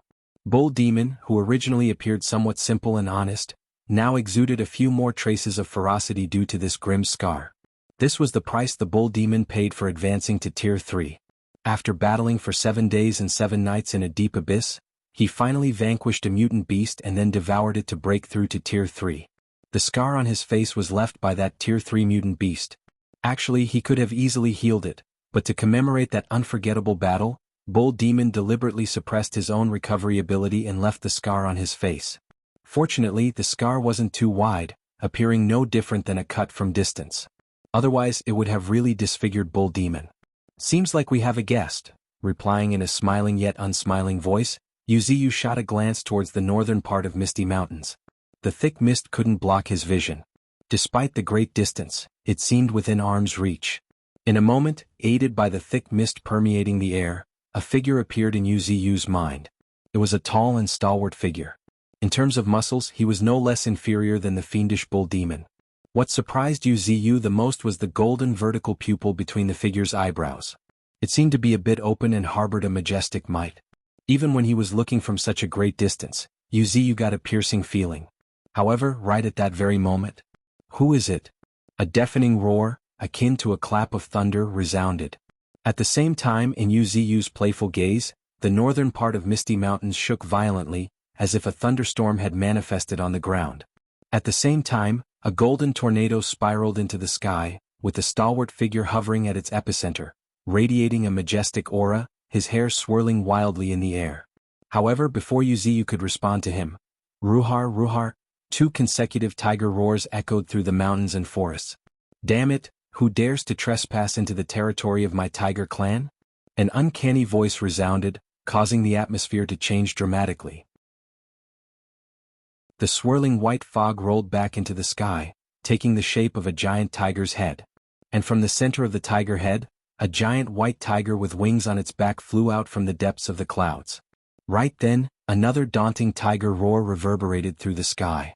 Immediately after, boom, howling winds blew the white mist, churning them into continuous billowing waves, sweeping towards the center of the golden tornado. However, the thing that set these white waves of mist apart was their vast expanse. And not only were these overwhelming waves endless and continuous, but they also harbored hidden danger. If one looked closely, they would notice invisible wind blades spinning rapidly within the waves of mist. Fury of the Wind, White Tiger's proudest ability after stepping into Tier 3. Today, with the divine tree waking up and the intrusion of an outsider, he didn't mind showing off a bit. So he unleashed his ultimate move. Fury of the Wind was so powerful that if he were to unleash it on a city, it would tear it apart in an instant. This spoke volumes for how fearsome this ability was. However, to the surprise of White Tiger, even in the face of such devastating ability, the figure within the golden tornado remained completely calm. Even more unbelievable was the fact that the guy actually raised his right hand slowly. So slow as if he wanted to stop White Tiger's ultimate move with just one hand. "What the heck? Are you looking down on me?" Burning with fury, an uncanny cry escaped White Tiger's lips. "I finally got the chance to bluster before the divine tree, but this clown actually dares to look down on me?" The more he thought about it, the angrier he became. White Tiger's spiritual energy began to boil. However, just then, White Tiger, according to government records, you're supposed to be a ferocious tiger, but you don't look so ferocious to me, mocking in a playful tone, the golden figure hidden within the golden tornado suddenly vanished instantly. A moment later, a deafening explosion erupted, sending a terrifying shockwave in all directions. The explosion immediately drew the attention of countless mutant beasts, who then saw a figure with golden hair standing with his hand pressed against the head of the huge white tiger that was several stories tall. Well? Looking at the wind wall that kept his palm at bay not far away, the golden-haired figure couldn't help but feel astonished. He hadn't expected White Tiger to be able to block his attack. After all, he was famous for his attacks. Generally, Transcendents would have their skulls crushed before they could even react. However, much to his surprise, White Tiger managed to block it at the very first attack. More importantly, glancing at the countless white gusts billowing around him, Three Eyes Air's eyes narrowed slightly. "Turn into dust for me," White Tiger roared as the raging winds suddenly bellowed towards him. From afar, it appeared as if a massive ball of wind was shrinking. Right then, White Tiger's heart skipped a beat. The next moment, the pair of white wings on his back instinctively slashed towards the air. Clang! Amidst sparks flying everywhere, the figure that should have been swallowed by the fierce winds appeared in the air. What quick reflexes! The Three Eyes Air praised with a chuckle, not minding it at all. Rather, he took a step back and the next moment, his figure disappeared into thin air with a swoosh. Right at that very moment, warning bells rang in White Tiger's mind, bringing a slight change in his expression. He promptly flapped his wings hard and his colossal figure vanished into the air at the next moment, leaving a powerful storm. However, their disappearance was not the end of it. It was just the beginning. Boom, boom, boom. One after another, like the beats of a drum, countless shockwaves appeared in the sky above Misty Mountains. Even more terrifying was the aftermath of their clash. Countless trees reduced to splinters, and a towering mountain peak turned to dust, instantly blown away by the shockwaves. Chapter 510 Gathering of Strong. Despite White Tiger's occasional foolishness, his combat talent is truly remarkable, Wuxia remarked, his eyes flickering as he observed the distant clash between the white and golden streaks in the air. Compared to before, White Tiger's control over the wind has become even more terrifying. Every swing of his claw gives birth to howling winds, and every flap of his wings creates fearsome storms. He's simply an embodiment of the wind. But, as if sensing something, Wuxia looked at the White Tiger in the air, who had closed his eyes. Wuxia's lips curled. His eyes can't keep up with the speed of the Three Eyes Air, so he chose to sense him through the wind. With this in mind, Wuxia gained a new understanding of White Tiger. I guess this idiot has not wasted time in these 3 years. Just the use of wind as his eyes is not something he can do without a lot of rigorous training. This is proof of how diligently he has been over these 3 years. But, diligence is just diligence, result is what matters. In the face of the Three Eyes Air, a clan known as Superior Clan in the previous era, White Tiger was clearly at a disadvantage. Roar!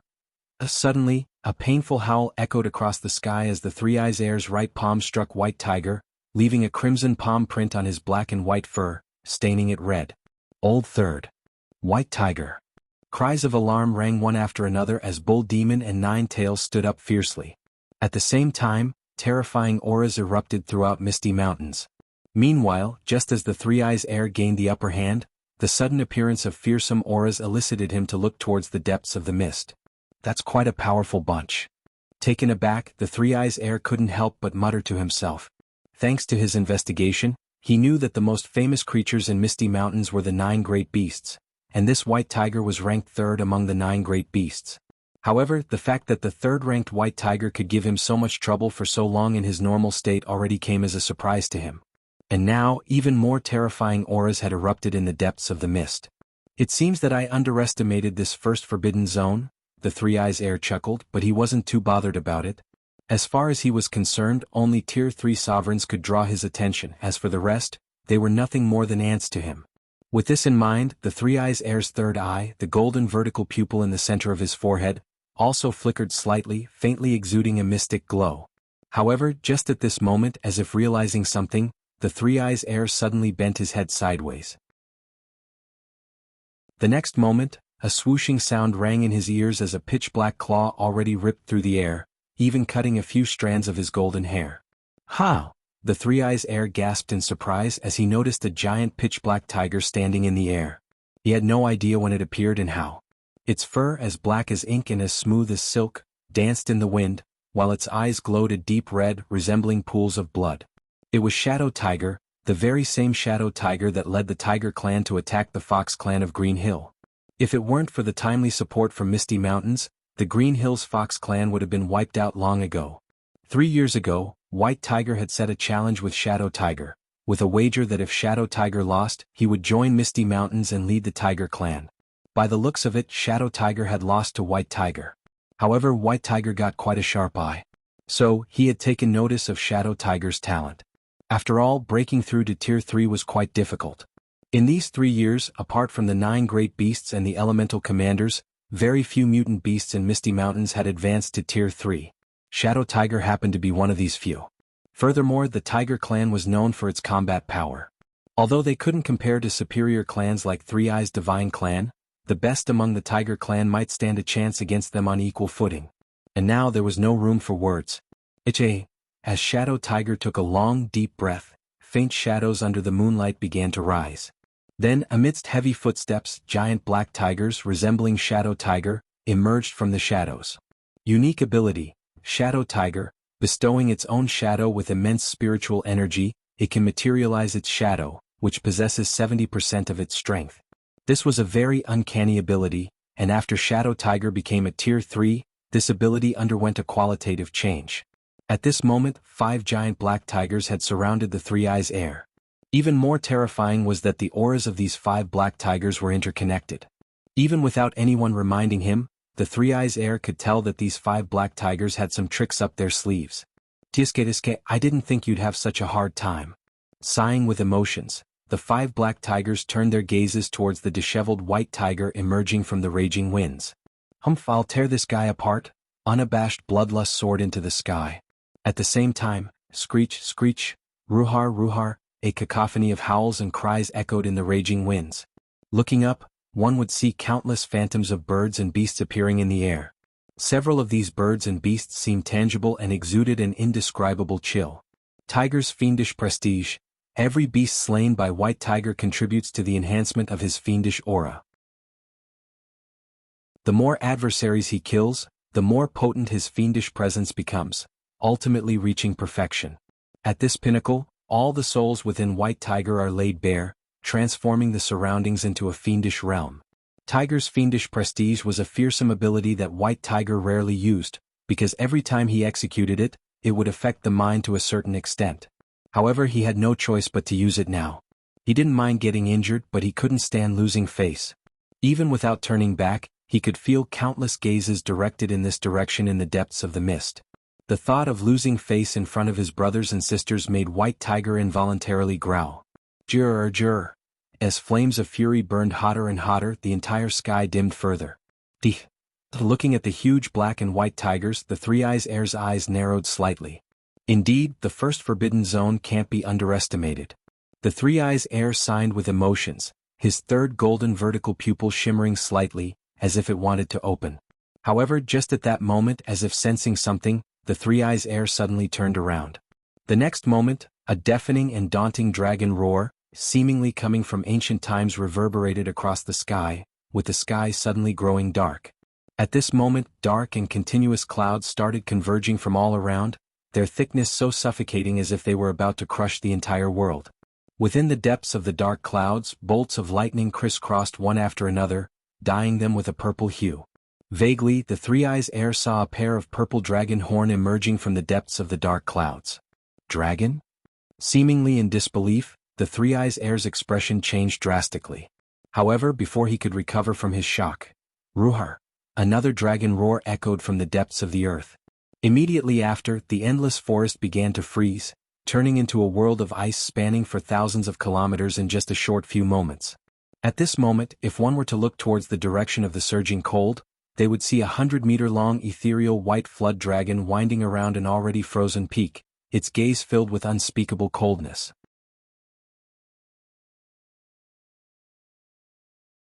Chapter 511 The Terror of the Elemental Clan. Among the three major elemental commanders under Yuzi's command, the Little White was the most mysterious. She was a legendary creature as well as an elemental life form. Such a bizarre existence, not to mention in this world but even in the previous era, was extremely rare. In the previous era, although the cultivation system was extremely perfect, heaven and earth treasures were few and far between. Even if they appeared, they had long been carved up by the myriad races. Elemental fruits like Yuzi's, which could change one's life form, were supreme treasures of the elemental clan in the previous era. However, such supreme treasures typically bloomed once every 100 years and bore fruit once every 1,000 years. Furthermore, they couldn't transform a creature that was too powerful. For example, in the previous era, even if a flood dragon swallowed an elemental fruit, it was still difficult to become an elemental life form. The reason why Little White, under Yuzi's command, could become an elemental ice flood dragon was mainly because the laws of this world were still imperfect. In other words, for the creatures of this world, the greatest blessing might be in a world where the laws were not yet perfect. In such a world, evolution had infinite possibilities. Miracles were unfolding every moment and every second, like an ice flood dragon transforming into an elemental ice flood dragon, or a lizard transforming into a lightning dragon, or an ordinary red fox evolving into a celestial fox. Infinite and colorful evolutions bestowed upon this world too many unknowns. And now, Three Eyes Air was being stared at by this elemental ice flood dragon, a creature that had almost never appeared in the previous era. Ah! Utterly perplexed, Three Eyes Air gawked at the ice-blue creature coiled around the peak in the distance like a giant python. It appears to be a hybrid of dragon and serpent. Could it be a legendary flood dragon? But why does its body sometimes dissipate into a swirling storm of ice and snow, and other times coalesce into a solid form? An ice flood dragon. An elemental? With a hint of astonishment, Three Eyes Air's heart couldn't help but tremble. Right at this moment, approaching crisp cracking sounds rang in his ears as a cold sensation surged from his feet. When the Three Eyes Air lowered his head, he was horrified to find that the ground beneath his feet had already frozen at some point, and a biting cold sensation spreading along his legs. In just a brief moment he was observing, half of his legs had almost been frozen. Damn it! Shocked and horrified, the Three Eyes Air's face changed drastically. He promptly took action as a terrifying surge of spiritual energy erupted from his legs with a deafening roar, shattering the ice on his legs and the ground, blasting off countless crystals into the air. Yet the very next moment his pupils shrank even more. The ice crystals were dancing in the air. These crystals were then converging into an enormous tail of ice crystals, sweeping towards him at an alarming speed. The giant tail struck with such speed that the Three Eyes Air had no time to react, sending him hurtling through the air. His body bounced across the ground with deafening crashes, before carving a trench that stretched for kilometers as it dragged along the earth. What lay at the end of this trench was the figure of the Three Eyes Air covered in blood. His bright blonde hair caked with dust and red, making him an extremely sorry sight to see. What a strange existence. Gritting his teeth, the Three Eyes Air glared at the ice-blue creature coiled around the mountain in the distance, a grave expression on his face. Flood dragons were formidable creatures, while elemental life forms were extremely bizarre. The combination of both flood dragon and elemental life form had given birth to an even more horrifying life form. The ice-blue flood dragon was calmly coiled around the peak, yet its tail extended several kilometers away, taking advantage of the ice, and then fiercely lashed at him. Had he not been a member of the noble Three Eyes divine race, possessing a strong physique, and was just an ordinary Tier 3, this attack would have left him gravely injured if not dead. Wiping the blood from the corner of his mouth, Three Eyes Air slowly stood up. However, just as he stood up, the Three Eyes Air instinctively leaped, as if he had discovered something. Yet before he could leap too high, a playful voice rang in his ears. "Where do you think you are going?" Just as these words fell, the calm ground suddenly started shaking fiercely. Then, with thunderous quakes, a huge part of the ground, laden with countless trees, rose into the air, transforming into a gigantic hand hundreds of meters in size, reaching towards the Three Eyes Air in the air. Huh! At the sight of this, even the Three Eyes Air, despite his temperament, couldn't help but be dumbfounded. After a moment, as if realizing, he couldn't help but lash out in anger. Another elemental life form? At the same time, he clenched his right hand into a fist as golden spiritual energy instantly gathered into a radiant ball around his hand, before throwing a punch at the giant hand of rock rising from the earth. The next moment, a golden beam of light struck the giant hand with a thunderous roar, shattering the giant hand of rock into pieces. Yet, the Three-Eyes Heir knew that this was not the end of it as he watched the rocks and soil flying in the air with even more vigilance. Because only beings like him, with inherited memories, could understand how terrifying the elemental clan truly was. They were the most bizarre and the most terrifying life forms in existence. At the same tier, the elemental life forms were not inferior to the three-eyed divine race, and sometimes even surpassed them. All of this was because of the harmony of elemental life forms with the elements. So long as the elements existed, so did the elemental life form. Even injuring them was a challenge. Suddenly, his eyes narrowed slightly as he caught sight of soil fragments consolidating. Trying to ambush me, roaring in anger, the Three-Eyes Heir punched the soil fragments, blasting them away. But right then, a deep, rumbling laughter came from behind him. I indeed wanted to ambush you. As the words fell, a burly figure appeared out of thin air behind him. Immediately after, Qin Gang clasped his hands together, and viciously smashed towards the top of the Three-Eyes Heir's head. He smashed with such immense force that even the very air distorted. The next moment, a piercing scream echoed in the air as the Three-Eyes Heir was sent hurtling towards the ground like a meteor. With a deafening boom, a towering wave of earth splashed outwards, spreading in all directions, burying everything and everyone in its path. And with the diffusion of this terrifying shockwave, a gigantic crater several tens of kilometers wide appeared. Nobody knew just how terrifying Qin Gang's strength truly was, but looking at the huge crater left on the ground, not to mention other mutant beasts, even the 9 great beasts were left stunned. Clearly the great beasts were all shocked. Such strength was truly awe-inspiring.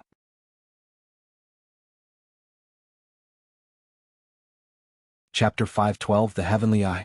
Elemental life forms truly begins to reveal its terror after stepping into Tier 3. Hidden deep within misty mountains, Wuxia remarked with a smirk, satisfied with the fact that his meticulous care and cultivation of elemental life forms had not been in vain. None of the elemental life forms under his command had disappointed him. Yet this was not even the most terrifying part. The true terror of elemental life forms lay in their ability to manipulate elements and unleash widespread attacks.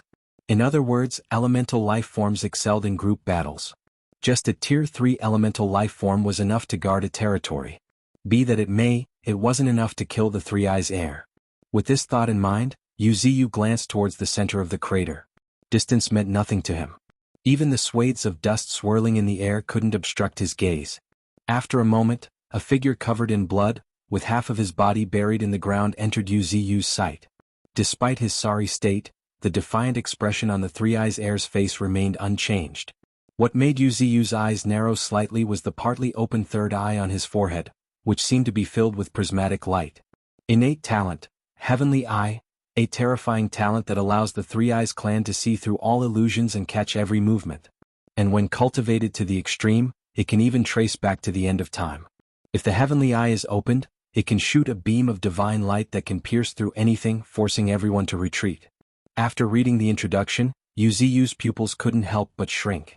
I've to admit, this eye is really terrifying. Since every member of the Three-Eyes clan possessed this fearsome eye, their power could easily be imagined. Of course, there must be levels to it too. The members of Three-Eyes clan who can awaken the Heavenly Eye would have been extremely rare in the previous era too. Every Three-Eyes clan member who can awaken the Heavenly Eye must be considered geniuses in the Three-Eyes clan and should be precious and indispensable. Thinking of this, Wuxia's gaze shifted towards a corner. After a moment, as if sensing Wuxia's gaze, a golden monkey with vibrant fur slowly emerged. The Heavenly Eye of the Three-Eyes clan is divided into levels. As talented he is, his Heavenly Eye is only of the 2nd level. If he could awaken the Heavenly Eye of the 4th level, Master, even you would have to be on guard. Is the 4th level Heavenly Eye so terrifying? Wuxia skeptically asked, doubtful of Golden Monkey's claim. The 4th level Heavenly Eye is also known as the Heavenly Tao Eye. It can see through all kinds of illusions and superficiality, and can reach the essence of things. In front of that eye, all principles are laid bare. What's even more terrifying is that the Heavenly Tao Eye contains an offensive divine ability, making it a true innate supreme treasure. Wuxia nods in wonder. No wonder the Three-Eyes clan is so powerful. With the Heavenly Eyes, it would be a piece of cake to join the ranks of the superior clans. Unfortunately, this guy picked a fight with the wrong person. At this moment, as if sensing something, Wuxia's eyes suddenly narrowed. At this moment, if one looked along his gaze, they would astonishingly witness the Three Eyes heir deep within the distant crater slowly opening the third golden vertical pupil on his forehead. The pale golden vertical pupil slightly trembled. Its color deepened and it grew more and more brilliant, illuminating the hazy world.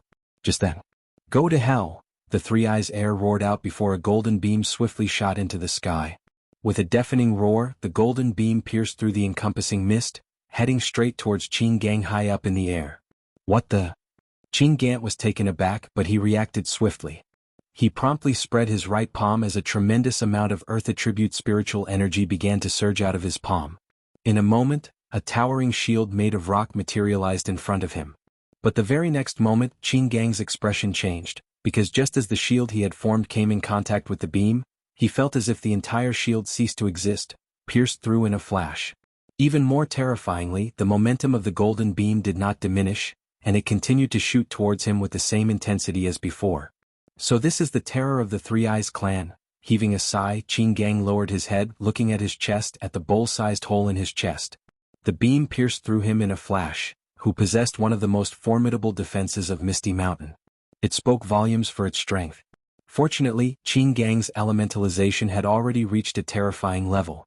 The element was him and he was the element.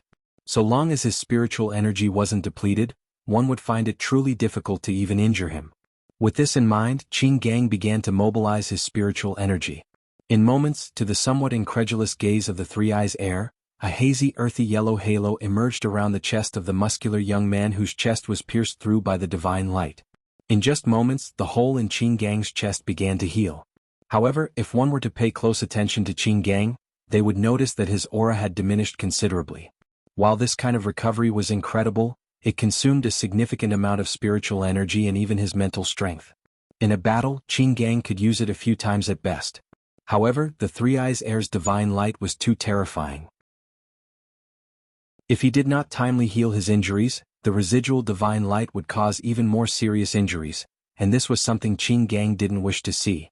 You, stuttering in a hoarse voice, the Three Eyes heir gawked at the robust young man in the sky whose injuries had already healed, his facial features distorting. My divine light was actually ineffective.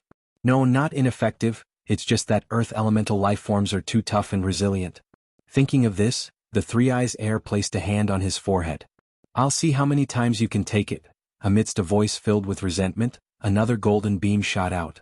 However, compared to before, this beam's color was noticeably deeper, and its power was even more formidable. From afar, it looked as if a golden beam was piercing through the heaven, visible throughout the entire Misty Mountains. Meanwhile, looking at the golden beam coming at him, Qin Gang's face also turned grim.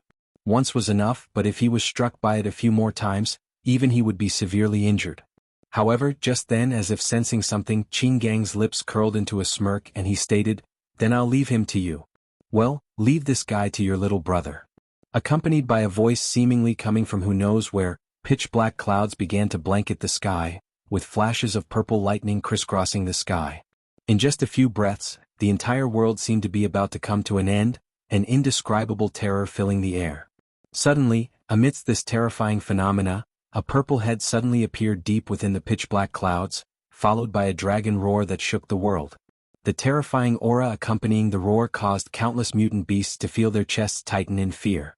At the same time, a purple glow started gathering in its throat before a purple lightning pillar, as thick as a water barrel, roared out from the depths of the dark clouds, heading straight towards the golden beam of light. Chapter 513 Divine Ability, Void Escape. Boom! The two beams collided into each other with a thunderous crash, sending the clouds rolling back. In the aftermath of their clash, vast continuous shockwaves swept through the entire sky, and the sky was dyed in shades of gold and purple as the golden divine light and purple lightning intertwined with each other. Impossible?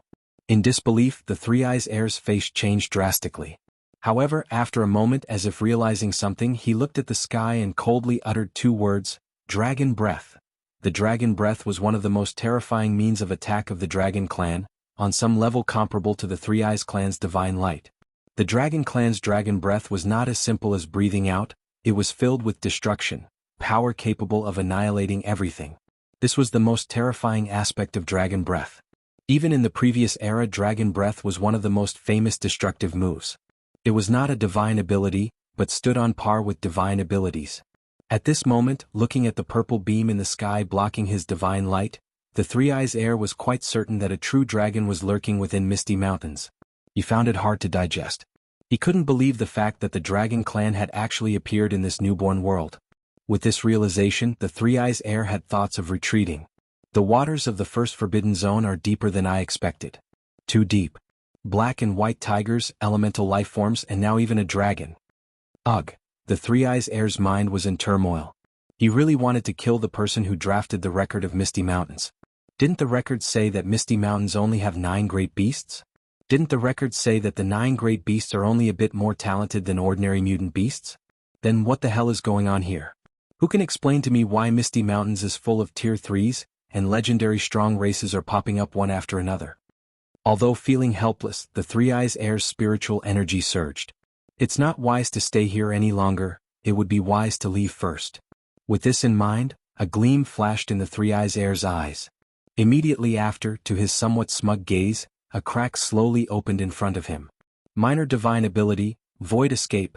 This escape ability not only enables the user to greatly enhance their speed by merging into space but also grants them the power to tear through the fabric of space itself, so that they can swiftly escape tens or even hundreds of kilometers away in an instant. This was the source of the Three-Eyes Heir's confidence. This divine ability was more than enough to save his life. It was important to note that the most terrifying aspect of Void Escape was its speed, swiftness, and the absence of spiritual energy fluctuations. More often than not, he would disappear from the sight of his opponent before they could even react. With such a divine ability, not to mention ordinary mutant beasts, even terrifying tier 3s would find it as difficult as ascending to heavens to capture him. With his escape route secured, a smirk appeared on the Three-Eyes Heir's face. He lifted his foot and started walking towards the nearby rift he had opened. I'll definitely take my revenge next time. He coldly glanced at the figures standing on the clouds one by one, etching them into his memories. However, just as the Three-Eyes Heir's figure was about to step into the rift, his figure fiercely jolted as if discovering something incredulous. Where do you think you're going? A faint voice echoed in the void. Following the direction of the voice, the Three-Eyes Heir saw countless roots rising from the earth, slowly intertwining with each other, weaving into a tall and handsome young man. Who are you? The Three-Eyes Heir's pupils fiercely shrank as blood drained from his face. At this moment, a young man appeared. He managed to close the rift the Three-Eyes Heir had opened using a divine ability with a casual wave of his hand. Just a casual wave. What was even more terrifying was that with every step of the young man, lush, green sprouts emerged from the ground. The abundant vitality radiating from the young man was indescribable. The Three-Eyes Heir felt like he was in an ocean of vitality, even breathing becoming difficult. Too much was as bad as not enough. The excess vitality he was unable to absorb was suffocating him. No, no. Watching the young man coming towards him, the Three-Eyes Heir cried in a hoarse and terrified voice, a trace of despair on his face. Who in bloody hell is this guy? Impossible, how can someone so horrifying even exist?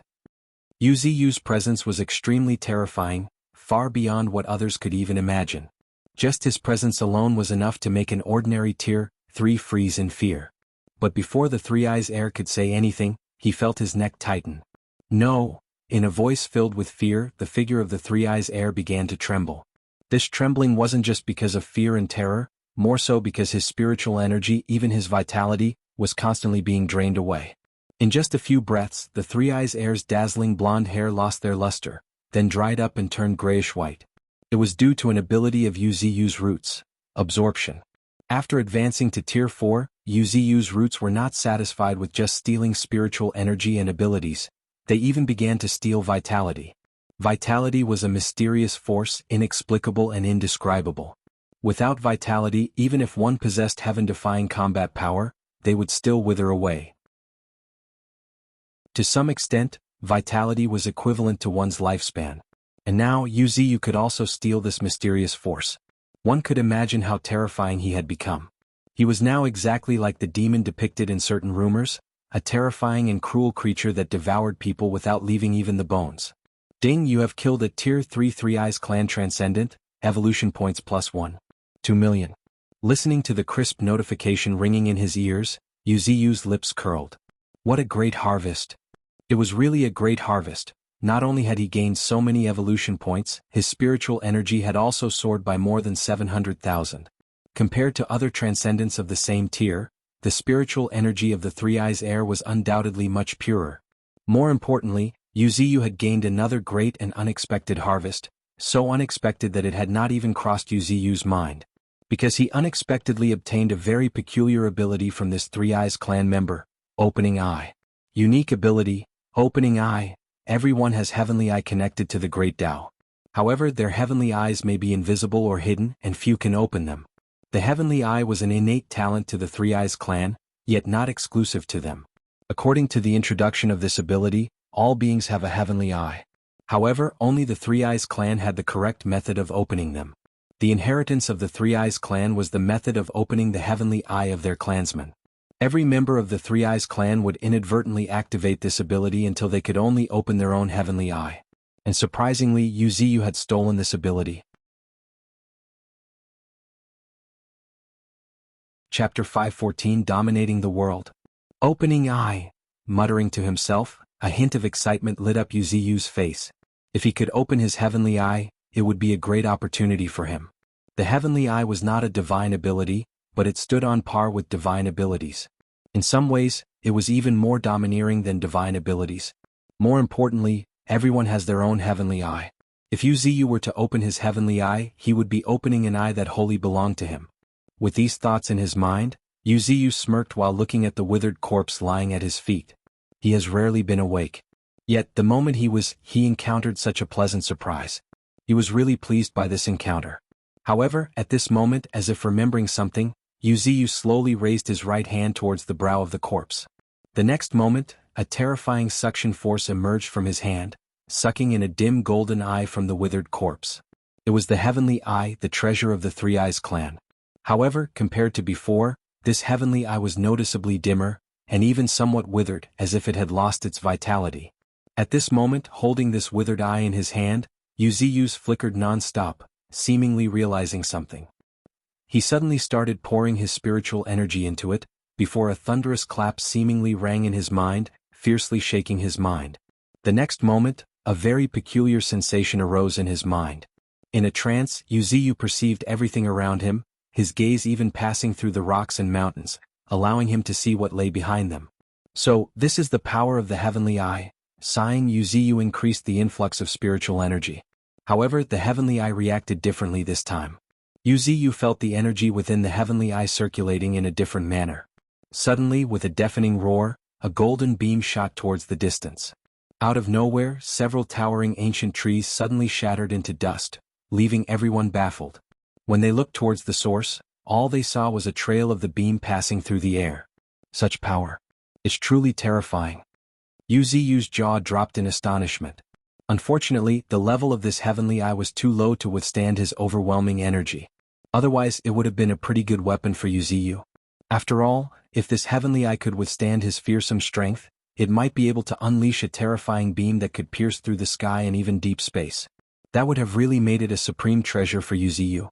Alas, this heavenly eye is unsuitable for me. But I can still bestow it onto others. Since they can't awaken their heavenly eye, refining this damaged heavenly eye would also be a good option. With these thoughts, Wuxia started to ponder who he should bestow it to. However, before giving this heavenly eye to his subordinates, Wuxia was still interested in studying it. He wanted to see what terrifying abilities this heavenly eye, known as a supreme treasure even in the previous era, possessed. With this thought, Wuxia's gaze became focused as he deeply examined the heavenly eye held in his right hand. In a few moments, a scene that left even him surprised appeared. In the distant sky, a peregrine falcon was flying, flapping its wings. However, in Wuxia's sight, its speed had become horribly slow, even the frequency of the flapping of its wings had fallen. It was as if Wuxia had entered a slow-motion world. Everything was so slow that he could observe more clearly, more minutely. Wuxia was slightly taken aback by this. So this is another ability of the heavenly eye? Wuxia was really shaken by the discovery of this ability. After all, an ability like this was truly terrifying. Not to mention its other potential applications, just its utility in combat alone would enable its user to dissect every movement of their opponent, whether human or mutant beast, simply by observing them. In the hands of a skilled individual, it would be akin to granting wings to a tiger.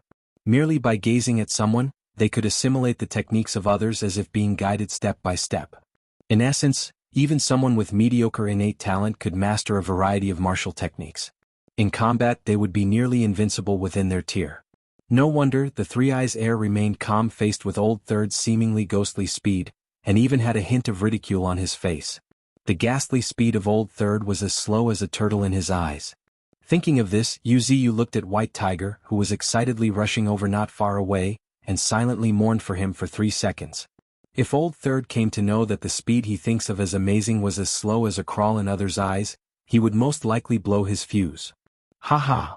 Yuziyu broke into a rare laughter before tossing the heavenly eye in his hand towards White Tiger the next moment. Master, what's this for? Have fun with it.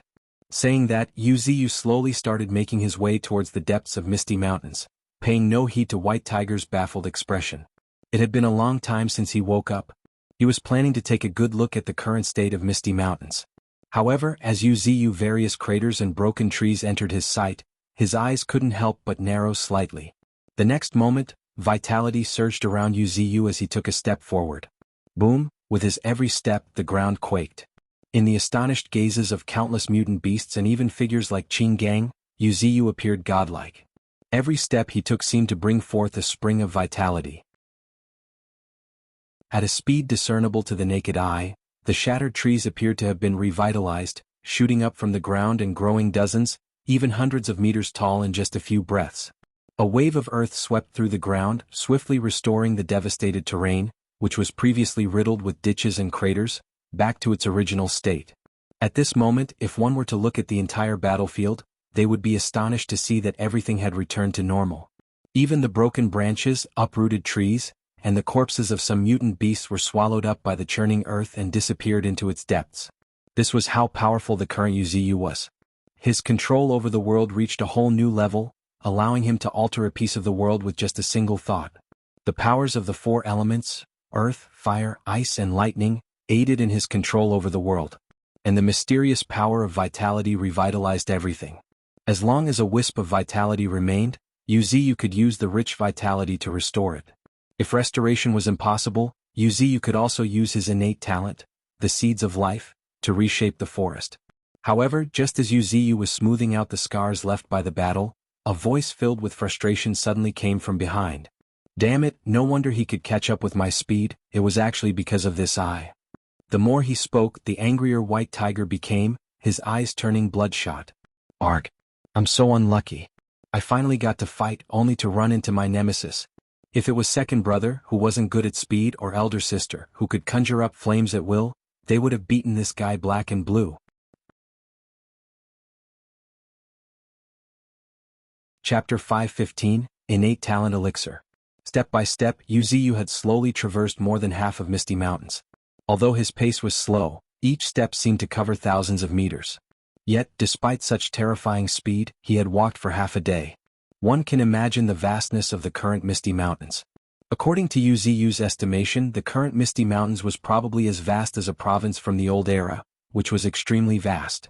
After all, some small countries were only the size of a province of China. Misty Mountains had now formed their own worlds. There were distinct differences in the environment in each direction, east, south, west, and north. The most typical examples were the north and south. One side was a scorching hot land, which grew hotter as one went deeper, and at its extreme pole were rolling red swamps filled with molten lava. It was paradise for fire-attribute mutant beasts, where the Inferno Snake Clan, Inferno Bird Clan, and Old Ninth Brewmaster resided. And in the deepest part of this fiery land was a furnace that burned round the year. It was the furnace painstakingly built by Brewmaster, which had given birth to countless peerless artifacts, each capable of slicing through iron like it was mud. If these artifacts ever saw the light of the day, humans would fight to the death for them. Among these artifacts, the artifacts crafted for the Knights of Mist were far, far stronger than ordinary artifacts. Each of them was already a Tier 3 artifact. Take a spear for instance, it seemed to have been born from magma. Its tip was constantly ablaze, and the entire spear constantly emitted a hazy red halo. When infused with spiritual energy, blazing hot flames would surge out from its tip in waves. That spear, named the Fire Tip Spear, was one of the few Tier 3 artifacts in Misty Mountains. Just it alone enhanced the combat power of the Knight of Mist, Lu Ziyan, by 60%. And in stark contrast to this scorching hot land, lay the extreme north, a region of relentless cold where blizzards raged incessantly, growing colder with each step further into its depths. This extremely cold land was the favorite place of the elemental guardian of Misty Mountains, Little White, and the mutant beasts of Arctic region, the polar bears.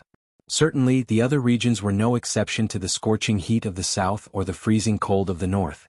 To the west sprawled an arid desert plagued by relentless sandstorms, once a remote corner of the western desert and now a domain fit for the Snake Queen.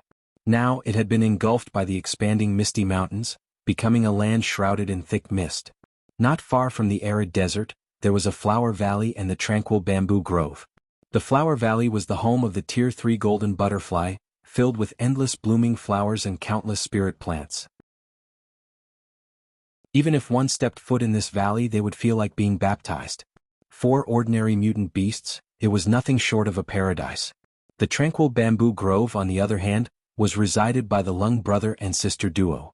It was also inhabited by various young beasts. It was the training ground of Misty Mountains. However, this was not all, because an underground world lay hidden beneath the earth. Thinking of it, Yuziyu lifted his foot, and when it landed, a fearsome tremor coursed through the ground. Immediately afterward, his body slowly started sinking into the ground, eventually disappearing from the surface. Shortly afterward, a unique subterranean city unfolded before Yuziyu's eyes, where skyscrapers rose majestically amidst intertwining vines. It was a perfect blend of man and nature. And this was the underground city. The underground city was the foundation of Misty Mountains, unknown to most ordinary mutant beasts. Currently, the only clans that knew about the underground city were the strongest clan of Misty Mountains, the Chimpanzee clan, as well as the Tiger clan and the Rat clan. The only reason these clans knew about it was either because of their strength or because they were originally subterranean creatures, and it couldn't be hidden from them, so Yuziyu let them know. Apart from these renowned clans, the underground city was predominantly populated by humans. However, these humans were not ordinary. They were the elite from Smoghaven and Crescent Moon, either skilled in astronomy, geography, or in other fields. Supported by the endless resources of Misty Mountains, all these humans had to do was continue their work and research to live comfortably. Moreover, when necessary, Yuziyu would also bestow upon them the Rain of Vitality, ensuring their health. For these humans, Yuziyu's existence was akin to that of a god. An aged scientist, nearly 90 years old, was nearing the end of his life. However, with just a drop of Yuziyu's life essence, this old man returned to his youth and even stepped into Tier 1. From then on, countless humans looked at Yuziyu with fervor. In the face of the temptation of longevity and power, everything else paled in comparison. Moreover, Yuziyu had never demanded them to betray their race. He merely encouraged them to research. Yuziyu also promised that he would not use their research results against humanity.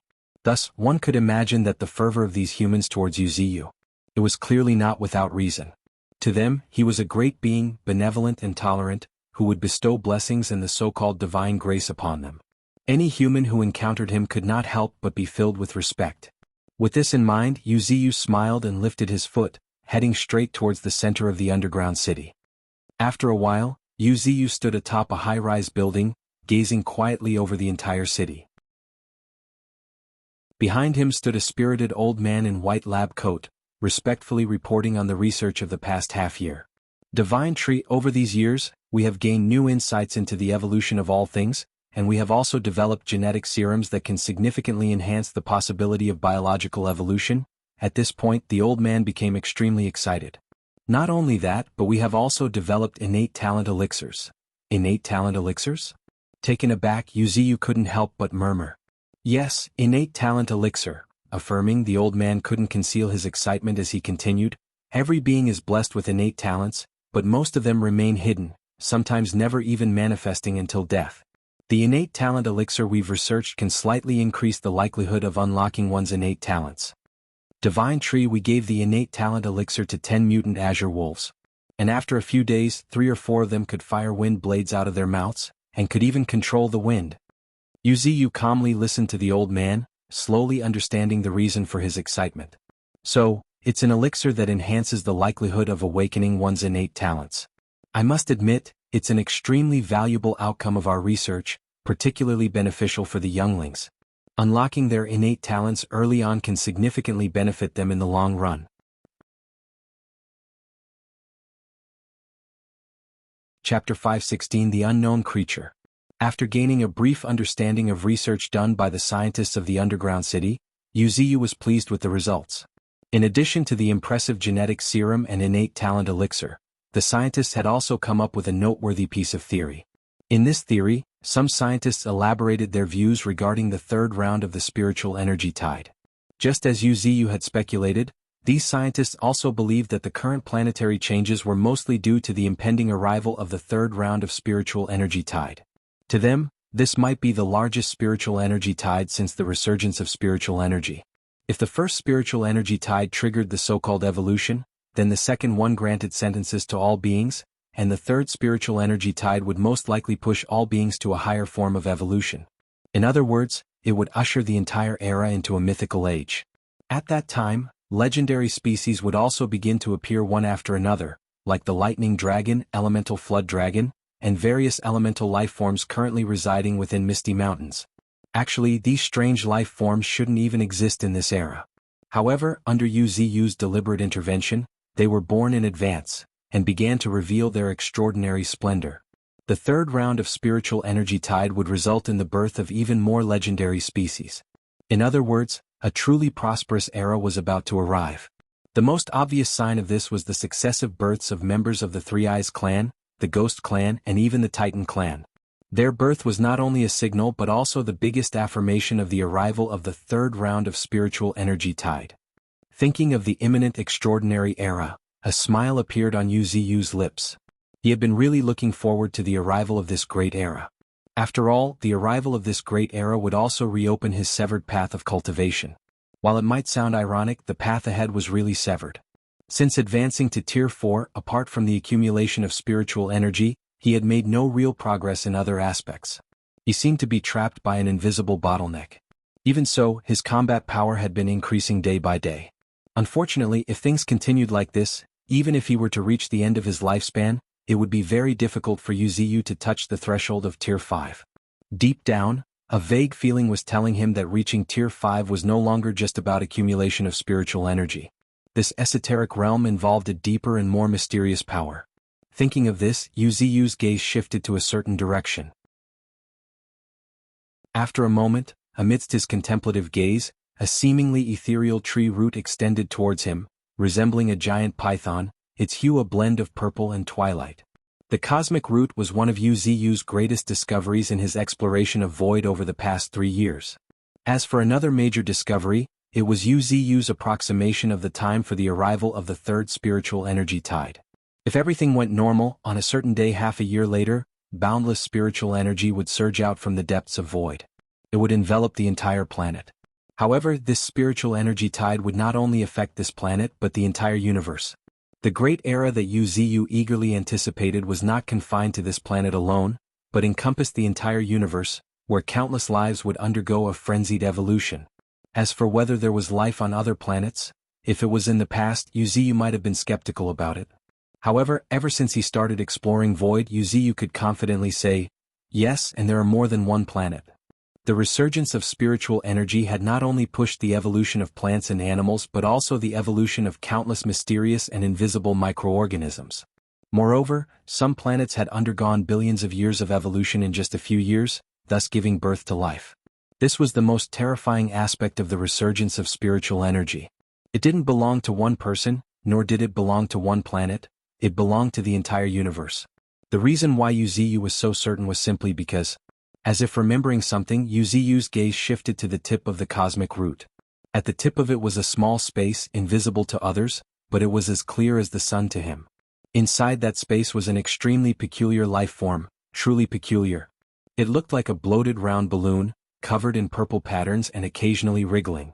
Wuxia accidentally captured this strange creature when exploring the depths of void. Apart from its disgusting appearance, this strange creature happened to be quite terrifying. While it lacked any real strength, it was filled with greed and cruelty. In Wuxia's perception, this creature was driven by just one instinct, a thirst for evolution. Evolution and nothing but evolution. This was a product of evolution, unique to this era of evolution. I still can't fully understand your existence, Murmuring, Yuziyu gazed at this strange creature with perplexity. It's clearly weak and pitiful, yet it gives me a sense of foreboding, as if the existence of this strange creature itself is a disaster. Perhaps, just like its instinct, it thirsts for evolution. If this strange creature ever got out of the confinement of this space, the first thing it may seek is frantic evolution. I have a feeling that its evolution would be grotesque and cruel, filled with endless brutality. At this moment, after casting a deep glance at this strange creature, Yuziyu waved his hand and once again let the cosmic root extend deeper into void. Now's not the time to study this creature. But one thing is certain. This creature definitely doesn't belong to this planet. Based on my understanding of Earth, Earth couldn't have nurtured such a grotesque and terrifying creature. From my brief observation of it, the physical form and other aspects of this creature are completely different from any creature on this planet. Even traces of legendary creatures like the lightning dragon and the elemental ice flood dragon serpent can be found in other living organisms on this planet, but not in this creature. Everything about it is completely different. If my guess is correct, besides this planet, other planets more or less have begun to breed life. Some planets may have already entered the era of cultivation. A helpless sigh escaped Yuziyu's lips. If my speculation is right, then in the best-case scenario, Earth is the first to enter the era of cultivation, and in the worst-case scenario, the other planets have already begun evolving, and some may be evolving much faster than Earth. Yuziyu clicked his tongue but stopped dwelling on it further. Rather than wasting time on this, he believed that it was more important to diligently focus on his cultivation. Only by becoming strong himself could he have everything in his grasp. Chapter 517, The Heavenly Eye's Search for Its Master. By the time Yuziyu returned to North Canyon in the depths of Misty Mountains, it was already deep into the night. His consciousness slowly sank into his tree body as his countless branches flew upwards. Boom. Immediately afterward, the sky and the ground shook as a terrifying suction emanated from him. At this moment, looking towards the sky, numerous mutant beasts impressively discovered countless starlights coming from the sky, heading straight towards the towering tree obscuring the moon. Master, every time you cultivate, you cause such grandiose movements. A calm voice emerged from a five-color spirit flower, resembling the embodiment of all the beauty of this world as its petals trembled. It was none other than Aurora. However, upon closer observation, one would discover that every vibration of her petals seemed to cause space to tremble, sending numerous ripples outward. These undulating ripples seemed to draw the starlight guided by Yuziyu, drawing them straight towards her. Isn't it because I'm doing it for your sake? Helpless, Yuziyu also restrained the branches flying all over the sky. Guiding starlight on such a large scale was not difficult for him, however, guiding too much would be too much for other mutant beasts to bear. After all, this starlight was different from ordinary spiritual energy. If spiritual energy of the world was a gentle breeze, then these seemingly peaceful starlights were dense and resilient hail. They were not something ordinary mutant beasts could withstand. Only Tier 3s like Aurora and Ninetails could barely absorb them. As a matter of fact, these were not ordinary starlight. The fundamental purpose of space exploration 3 years ago was to introduce the third round of spiritual energy tide into Misty Mountains ahead of time, thus initiating a new round of evolution in Misty Mountains earlier than the rest of the world. This way, Misty Mountains could still dominate the world in the future, even reigning over the entire world. These starlights, guided by him, were essentially the spiritual energy from deep space. The same kind of spiritual energy that would erupt during the spiritual energy tide. However, they truly looked no different from ordinary starlight. Of course, in essence, its power was several times or even tens of times that of ordinary spiritual energy. From this, one could see how terrifying the starlight guided by Yuziyu was. It was precisely because of these starlights that the mutant beasts in Misty Mountains, gifted with extraordinary talents, were able to successively advance to Tier 3 during these 3 years. After calming down the commotion of his cultivation, Yuziyu glanced at the mutant beasts standing on his branches one by one.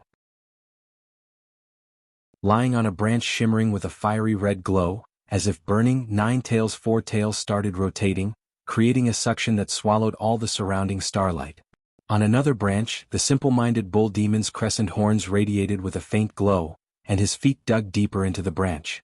The next moment, he let out a long and resonant bellow as a black vortex manifested at the tip of his crescent horns. This was Gravity Vortex, the ability that Bull Demon was most adept at. It looked like a black hole and acted like one too, pulling everything towards it. Although the bull demon couldn't swallow everything like a real black hole yet, it was more than capable of devouring the spiritual energy around him and the starlight. Not only Nine Tails and Bull Demon, but also White Tiger, Sarcosuchus, as well as Thorns, Titan, Tundra, Brewmaster, and the Lightning Dragon. Each found a good spot on Yu's tree body, and they were all busy absorbing to their heart's content. This was nothing short of a feast. Among all the mutant beasts, only the 9 great beasts, the 2 guardians, and Tier 3s like Golden Butterfly received such treatment. This was also the prime reason why Tier 3 mutant beasts were appearing in Misty Mountains, one after another. With Yu guiding the starlight for their cultivation, it was normal for their cultivation to soar at breakneck speed. Even the lazy White Tiger, who was the most laid-back of all, started diligently cultivating after receiving Yu's branch lashes 3 years ago. Otherwise, White Tiger wouldn't have been able to hold his ground against the members of the Three Eyes clan just now, and would have been defeated. Thinking of the Three Eyes clan, Yu couldn't help but glance suspiciously at White Tiger's forehead, because there was now a golden eye in between his forehead. However, this pale golden eye was closed as if in a deep sleep. At this moment, White Tiger seemed to have noticed Yu's gaze, and couldn't help but tremble. The next moment, before Yu could say anything, he voluntarily opened his eyes, gulping nervously and quickly explained, "Master, it's not my fault. When I was playing with this eye, I don't know what happened, it suddenly whooshed and burrowed into my forehead. Is that so?" Yu stoically responded, skeptically looking at White Tiger. "It's true. I'm telling the truth. If you don't believe me, you can ask second brother." Saying so, White Tiger turned his gaze towards Bull Demon, looking at him full of expectations. Faintly, a hint of grievance could be seen in his gaze. "Damn that three-eyed brat, you won't let me off after you die. Just because I played with your third eye for a little bit, you actually had to get back at me even after death." White Tiger felt wronged. With a pair of wings growing on his back, he didn't quite look like a tiger anymore, and now, even had an eye had grown in his forehead. How am I supposed to face my kind now? At this moment, looking helplessly at White Tiger, the nearby Bull Demon also stopped cultivating and explained, "Master, Old Third is telling the truth. This eye burrowed into the Old Third's forehead by itself and even took root, blending with his bloodline." "I see." Bull Demon's confirmation made Yu contemplate in silence for a moment. He didn't doubt Bull Demon's testimony. It seems there is some minor issue with this heavenly eye. It actually actively burrowed into Old Third's forehead? What? Thinking this, Yu stared deeply at the White Tiger's forehead. After a moment, as if discovering something, a faint smile appeared at the corner of Yu's lips. "So that's how it is. No wonder the heavenly eye is called an innate treasure. It actually possesses a bit of sentience." Sensing the impending death of its host and its rapidly depleting vitality, out of its survival instinct, it sought another host. Old Third, after battling with the three-eyed brat for a long time, had picked up some of his aura, which caused the heavenly eye to misunderstand and burrow into Old Third's forehead. "I guess this is fine then." Originally, Yu intended to have the mutant beasts compete for this heavenly eye, but since the heavenly eye had already picked its own master, he found no reason to meddle further. Moreover, since the heavenly eye had voluntarily burrowed into the White Tiger's forehead, there must be a certain degree of compatibility between them. If White Tiger encountered some opportunity, this heavenly eye might even advance further. Of course, it depended White Tiger's efforts as well. This heavenly eye belonged to him now. Whether it could advance or not depended entirely on White Tiger's own abilities. Chapter 518 The Impending Emergence of Misty Mountains. The night was completely pitch black, with no trace of starlight in the vast expanse. However, in such a dark night, there was a place shrouded in mystery, where starlight sparkled brightly. In a flash, numerous mutant beasts saw figures clad in starlight, silently crouching on a giant tree that covered the sky and the moon. These figures were various leaders of Misty Mountains, and as for the towering tree blanketing most of the night sky, it was the sole ruler of Misty Mountains, the Divine Tree. The Divine Tree was a sacred and inviolable presence in the hearts of every mutant beast. If anyone dared to commit blasphemy, these young and tender mutant beasts would undoubtedly show them what true cruelty meant. Their fervent faith started when they were born. They were told by their clansmen that the Divine Tree always protected them. As these mutant beasts grew older, they would encounter one mentor after another. The cold and taciturn but gentle mentor, Lung Feng. the extraordinarily beautiful and ever-changing five-color spirit flower, Aurora. And lastly, the seemingly robust yet extremely strict mentor, Qin Gang. While teaching them, these mentors would also instill in them a thought: without the divine tree there would be no them. In other words, these mutant beasts had been living in the world of the divine tree since birth. Such a world built a narrow worldview for them. A worldview where the divine tree was supreme. It could be imagined how much respect the younger generation had for the divine tree. Even some rebellious mutant beasts, after witnessing the power of the divine tree, would choose to submit. At this moment, raising his perspective as Wuxia glanced at Misty Mountains, and sensed the respectful gazes of many, he felt somewhat pleased. It seems like you've done well these past few years. It's only natural. After a slight pause, Aurora, who understood what Wuxia meant, responded with a smile. Her petals trembled as an illusory but slender figure rose in the center of the flower. Flower spirit, a kind of spiritual embodiment, a manifestation of Aurora's spirit after reaching Tier 3. However, what was intriguing was that Aurora chose to take on a human form. Currently, she appeared as a palm-sized woman, dressed in a prismatic gown. While she appeared somewhat hazy, it still failed to hide her unparalleled and stunning face.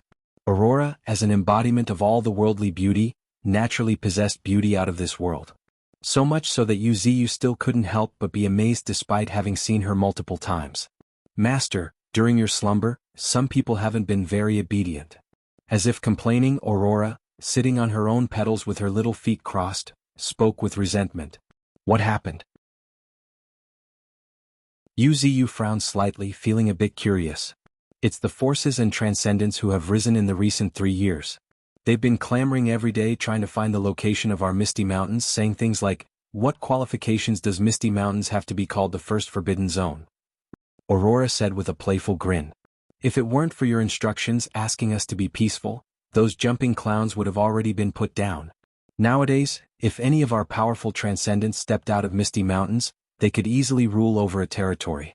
As for the top-tier transcendents of Misty Mountains, they are practically unparalleled outside. Listening to Aurora's complaints, Wuxia couldn't help but helplessly smile. Aurora had become increasingly arrogant lately, unable to bear even the slightest injustice. However, after giving it a thought, Wuxia wasn't surprised about this. She was a marvelous flower of heaven and earth, who had now reached Tier 3. While she might not be completely invincible, very few could deal with her existence. Especially her innate talent, instant, which raised her strangeness by several levels. Instant, blooming and withering in an instant.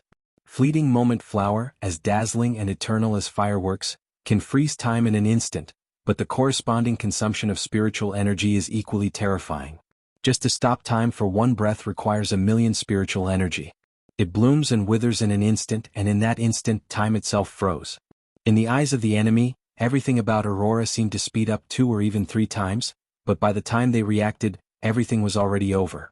One could imagine how terrifying that was. Although the consumption of spiritual energy for this innate talent was quite terrifying, Aurora's current 6,000,000 spiritual energy was enough to easily freeze time for 4 to 5 breaths. 4 to 5 breaths was more than enough for powerful transcendents like Aurora to finish a lot of things. At this moment, another aggrieved voice echoed, "Divine Tree, it's as Aurora says, many powers have been becoming restless." At this point, Sarcosuchus, who usually lay on Wuxia's thick branch, slowly raised his gigantic head and added, "From what I know, even the superhumans who have made pacts with us have been inactive in recent years. If I'm not mistaken, it should be because the deterrent power of Misty Mountains has been weakened during our isolation." Hearing this, Wuxia's expression turned slightly cold. So that's how it is. He didn't care about the rest. However, those who had formed alliances with Misty Mountains, if they harbored any rebellious thoughts, it would be the greatest disrespect to Misty Mountains. That was a capital offense. After all, Wuxia wanted to make Misty Mountains the most terrifying force. As the most terrifying force, if they failed to reign in even their affiliated powers, wouldn't it bring them disgrace? Then again, this was the inherent flaw of humans. Really loyal men were few and far between. When he initially formed the alliance, Wuxia didn't expect them to stand by Misty Mountains forever. However, not having expectations didn't mean that he wasn't disappointed. After listening to the Sarcosuchus report, Wuxia's eyes couldn't help but turn slightly cold. However, after a moment, as if thinking of something, a faint smile tugged at the corner of Wuxia's lips as he stated in a low voice, In that case, it's time for our Misty Mountains to reappear in the world. I's voice might have been faint but echoed through Misty Mountains, instantly making the mutant beasts tremble. At this moment, if one were to look at the mutant beasts crouching Yuziu's tree body, they would undoubtedly see that their eyes were all burning with a flame-like spiritual energy.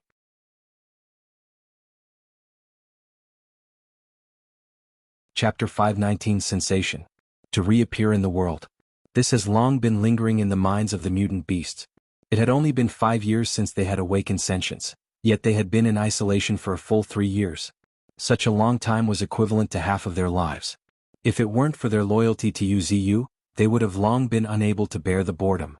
Actually, except for Bull Demon and Sarcosuchus, who had very calm and steady temperaments, the other mutant beasts were quite impatient and short-tempered. Even so, they still endured the boredom and monotony, staying in the depths of Misty Mountains for 3 long years. Now, hearing the very words they had long been awaiting, how could they not get excited? Right then, a tiger roar echoed through the mountains and forests as White Tiger flapped his pair of snow-white wing hair, rising into the air with a fearsome turbulence, shouting in excitement, "Haha, we are finally allowed to go out." At the same time, the raging winds gathered around him, enveloping him completely. On another side, a purple lightning bolt streaked through the pitch-black night sky before a dragon, over 20 meters in length, with a faint purple halo shimmering all over his body, soared into the sky, before disappearing into the dark clouds. Immediately after, thunder and lightning filled the sky as tumultuous dark clouds gathered in the sky. For a while, countless mutant beasts stood gawking at the sky. However, the many mutant beasts in Misty Mountains were already accustomed to it, knowing that the mysterious existence in the depths of Misty Mountains was simply excited and thrilled. Ruhar, ruhar, and dragon roars, seemingly coming from ancient times, echoed one after another, with the purple dragon shuttling back and forth deep in the dark clouds. "I'm finally going out." The youngest of the great beasts, Little Tenth, shouted in joy and excitement. At this moment, looking at the excited mutant beasts, Yuziu also felt a bit helpless. "Ah, you guys." Although his tone was helpless, the doting tone in his words was quite evident. Each mutant beast had grown up under his watchful eye, so how could he not understand them? Had they been ordinary mutant beast, it would have been another thing. However, each of them had extraordinary talents, and were meticulously cared for and cultivated by Yuziu. Their evolutionary speed far exceeded those of their peers. As such, their pride was equally extraordinary. Given their talents and pride, being trapped in one place like this was akin to torment for them. Among humans there was a saying, if you've riches and honor but don't return home, then it's like wearing silk garments on a night journey. They possessed fearsome strength, yet if they didn't establish their dominance or rule the territory, their strength was nothing more than silk garments worn on a night journey, unappreciated by anyone. More importantly, there were some fools who had forgotten the terror of Misty Mountains and were trying to challenge them. *TC. Aware of this, Yuziu couldn't help but click his tongue. The next moment, his spiritual energy surged as deafening rumbles shook the entire Misty Mountains. Shortly thereafter, amidst the astonished gazes of countless mutant beasts, the night sky seemed to be torn open, revealing the gleaming stars. What's going on? Could it be? As if witnessing something unbelievable, each mutant beast couldn't help but exclaim in shock. However, before they could ponder too long, a majestic voice resounded in their minds. As of today, Misty Mountains shall once again reveal itself to the world. If any of you wish to leave, you may report to Aurora. With these words, Yuziu cast a playful glance at Misty Mountains, then turned his gaze once again to Nine Tails and the others. If you wish to go out, then go. But remember, safety comes first. Hearing this, Nine Tails, Bull Demon, and other mutant beasts looked at each other before stating with a nod, "That goes without saying." However, just then, as if remembering something, Nine Tails suddenly laid back down on the ground and stated, "Master, I have no intention of going out. There's no better place for me to cultivate than with Master." Indeed. Another voice agreed with Nine Tails, and it belonged to a chubby figure with a straw hat, Old Ninth, Brewmaster, who leisurely sipped the spirit wine and laughed. "What's so great about the outside world that makes all of you always think about leaving?" Humph. High up in the sky, the excited White Tiger couldn't help but sneer upon hearing Brewmaster's words. "Of course you wouldn't want to leave. All you do is drink spirit wine and forge. You just want to live life leisurely. But no, not me." Of course, White Tiger dare not say such words. Leaving aside other matters, Brewmaster could easily suppress him. As one of the earliest to reach Tier 3, Brewmaster had become increasingly unfathomable over the past 3 years. In addition, he had even crafted several exclusive artifacts for himself. White Tiger couldn't defeat him already, and with these artifacts in Brewmaster's hand, White Tiger naturally stood no chance. Facing the unfathomable Brewmaster, White Tiger naturally retained a bit of respect, despite his carefree nature. In the world of mutant beasts, strength was paramount. And this was true even in Misty Mountains. Only by having strength could one earn the respect of others. Currently, the reason why the 9 great beasts enjoyed the peak position in Misty Mountains was not only because of their status, but more importantly because of their terrifying strength.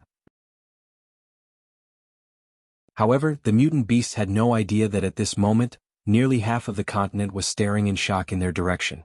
Because at this moment, a vast expanse of dense white mist had appeared at the far end of the horizon out of nowhere, stretching from the sky to the ground like waves, covering most of the sky. Adding more to the dread, the mist seemed to contain some strange power.